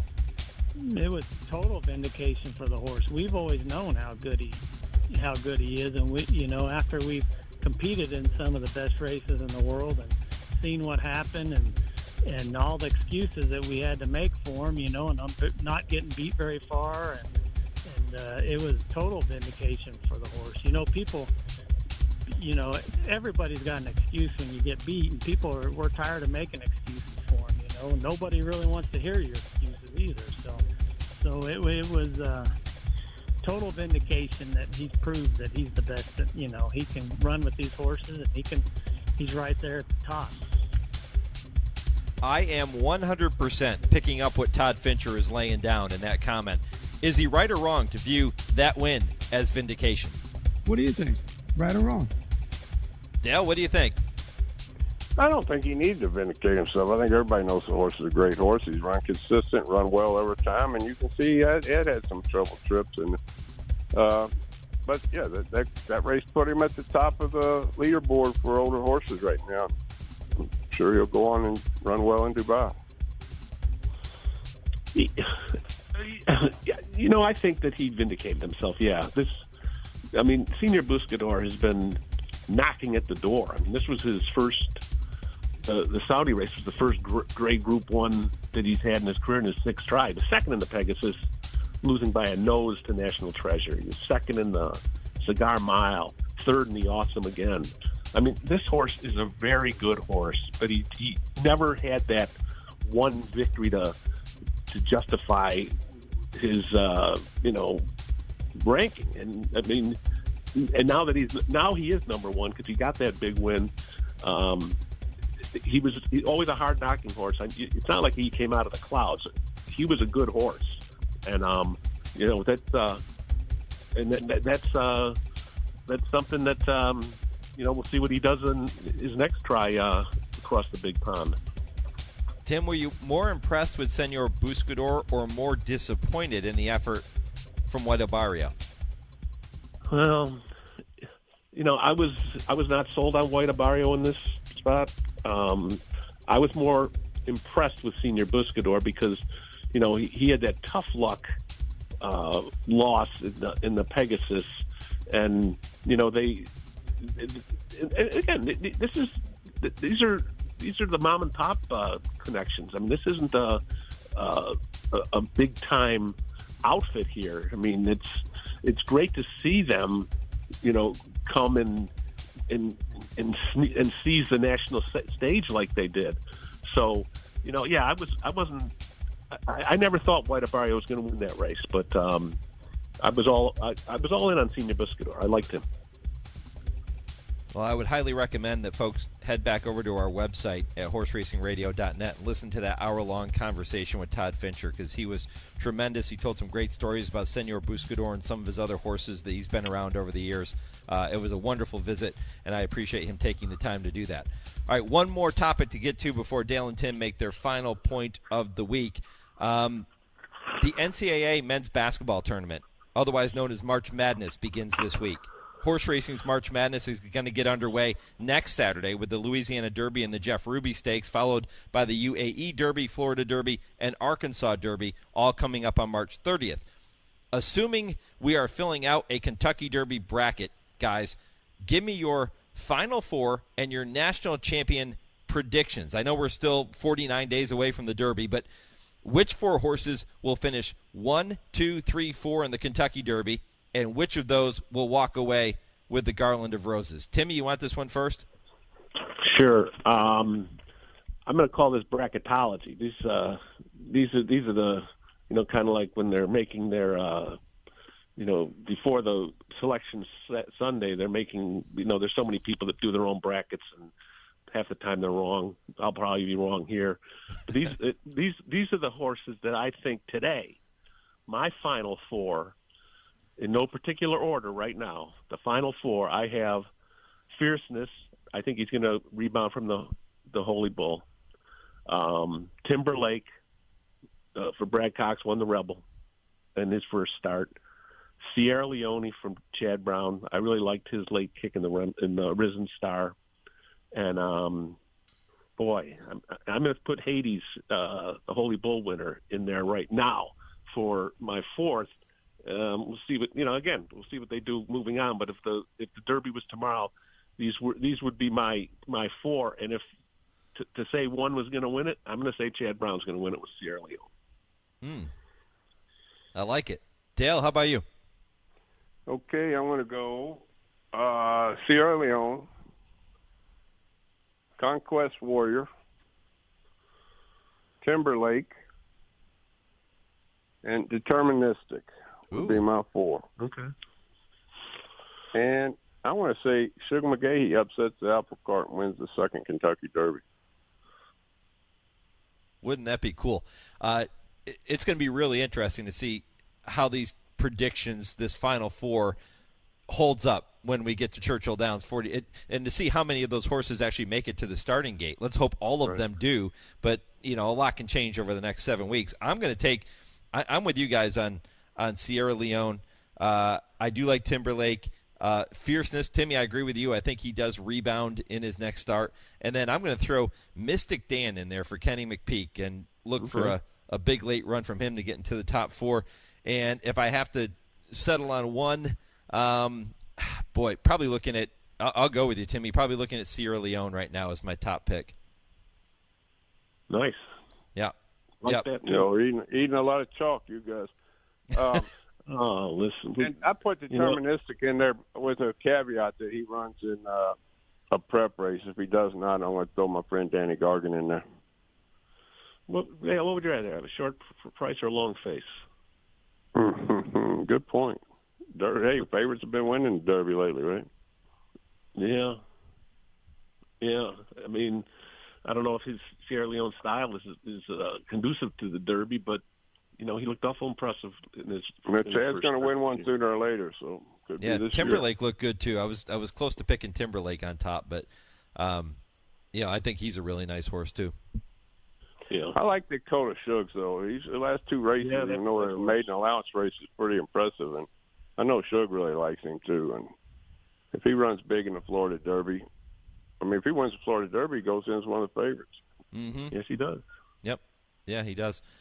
All right, well, guys, it is that time of the show where we get to wrap it up with your final point of the week. Timmy, we always let you take it first, my friend, so why don't you kick it off for us this week as well? I'm going to congratulate Junior Alvarado. He was just named the winner of the 2024 George Woolf Award, which is the most prestigious award you can get from a rider. This is an award that's voted on by your fellow riders, and it's it demonstrates that it's supposed to go to the guy that demonstrates a high guy or gal demonstrates the high standards of personal and professional conduct on and off the track. I mean, guys like Javier Casal, Johnny V, Mike Smith, Chris McCarron, Jerry Bailey, Pat Day, they've all won it. And good for Junior. He's more than deserving. Yeah, good for Junior. What a good guy Junior is. But I want to go a different route with a jockey. Horse racing this week lost one of its greats, and Walter Blum Sr., rider of Mr. Prospector, among many, many others. He was in the Jewish Hall of Fame. He's in the Horse Racing Hall of Fame. And not only that, he was a steward of the game for a long time, and being the state steward in Florida for many years when I first started coming down here, always conducted himself like a gentleman and represented the sport well. Guys like him and the history that go along with it will be greatly missed. And rest in peace, Walter Blum. Yeah. Yep. Amen to that, Dale. Appreciate those comments. And Junior was with me in the first hour of the program today. He's always a delight to talk with, and he's always so classy. And as you both pointed out, classy on the track and away from the racetrack too. And that's what makes guys like that so special. But rest in peace, Walter Blum, for sure. Dale, appreciate it, my friend. Timmy, appreciate it. We're going to do all over again next Saturday morning. See you guys. Enjoy the weekend. If you have a topic you want to hear Dale and Tim discuss, you know what to do. Email that topic to me. We'll get it worked into the show. That's Mike@horseracingradio.net. I Ask the Answer is presented by the University of Louisville Equine Industry Program in the College of Business. I am back with more. This is the Equine Forum on the Horse Racing Radio Network, where racing comes to talk. Hi, Tony. Hey, Matthew. There's a reason why Tony's Steaks and Seafood is my favorite restaurant. It's because I want to feel part of the family. Isn't that right, Tony? That's right. There's a saying on the wall that I truly believe in. There's always room for one more at our table. We just want you to be part of our family. And believe me, you will be. It's Tony's Steaks and Seafood right across from Triangle Park. Visit them at TonySteaksandSeafood.com. Did you receive a call or message that mentioned Social Security and demanded immediate action? Did the caller know your Social Security number or other personal information and tell you that your Social Security number had been used in connection with the crime? Did you feel worried that your Social Security number might be suspended, your bank account might be frozen or seized, or you could be arrested? That is not the Social Security Administration. Social Security will not threaten you, demand your personal information, or instant payment. Email or text you pictures or documents, or use a real government official's name to gain your trust. Social Security does not accept payments by gift card, prepaid debit card, internet currency, or by mailing cash. Criminals use these forms of payment because they are hard to trace. Do not be fooled. Hang up. Ignore them. Report this criminal activity to the Social Security Administration Office of the Inspector General at oig.ssa.gov. Produced at U.S. taxpayer expense. Hey, wouldn't it be great if life came with a remote control? You know, you could hit pause when you needed to, or hit rewind. Like that time you knocked down that wasp's nest. Uh-oh. Or that time you forgot to roll up your windows in the car wash. Fantastic.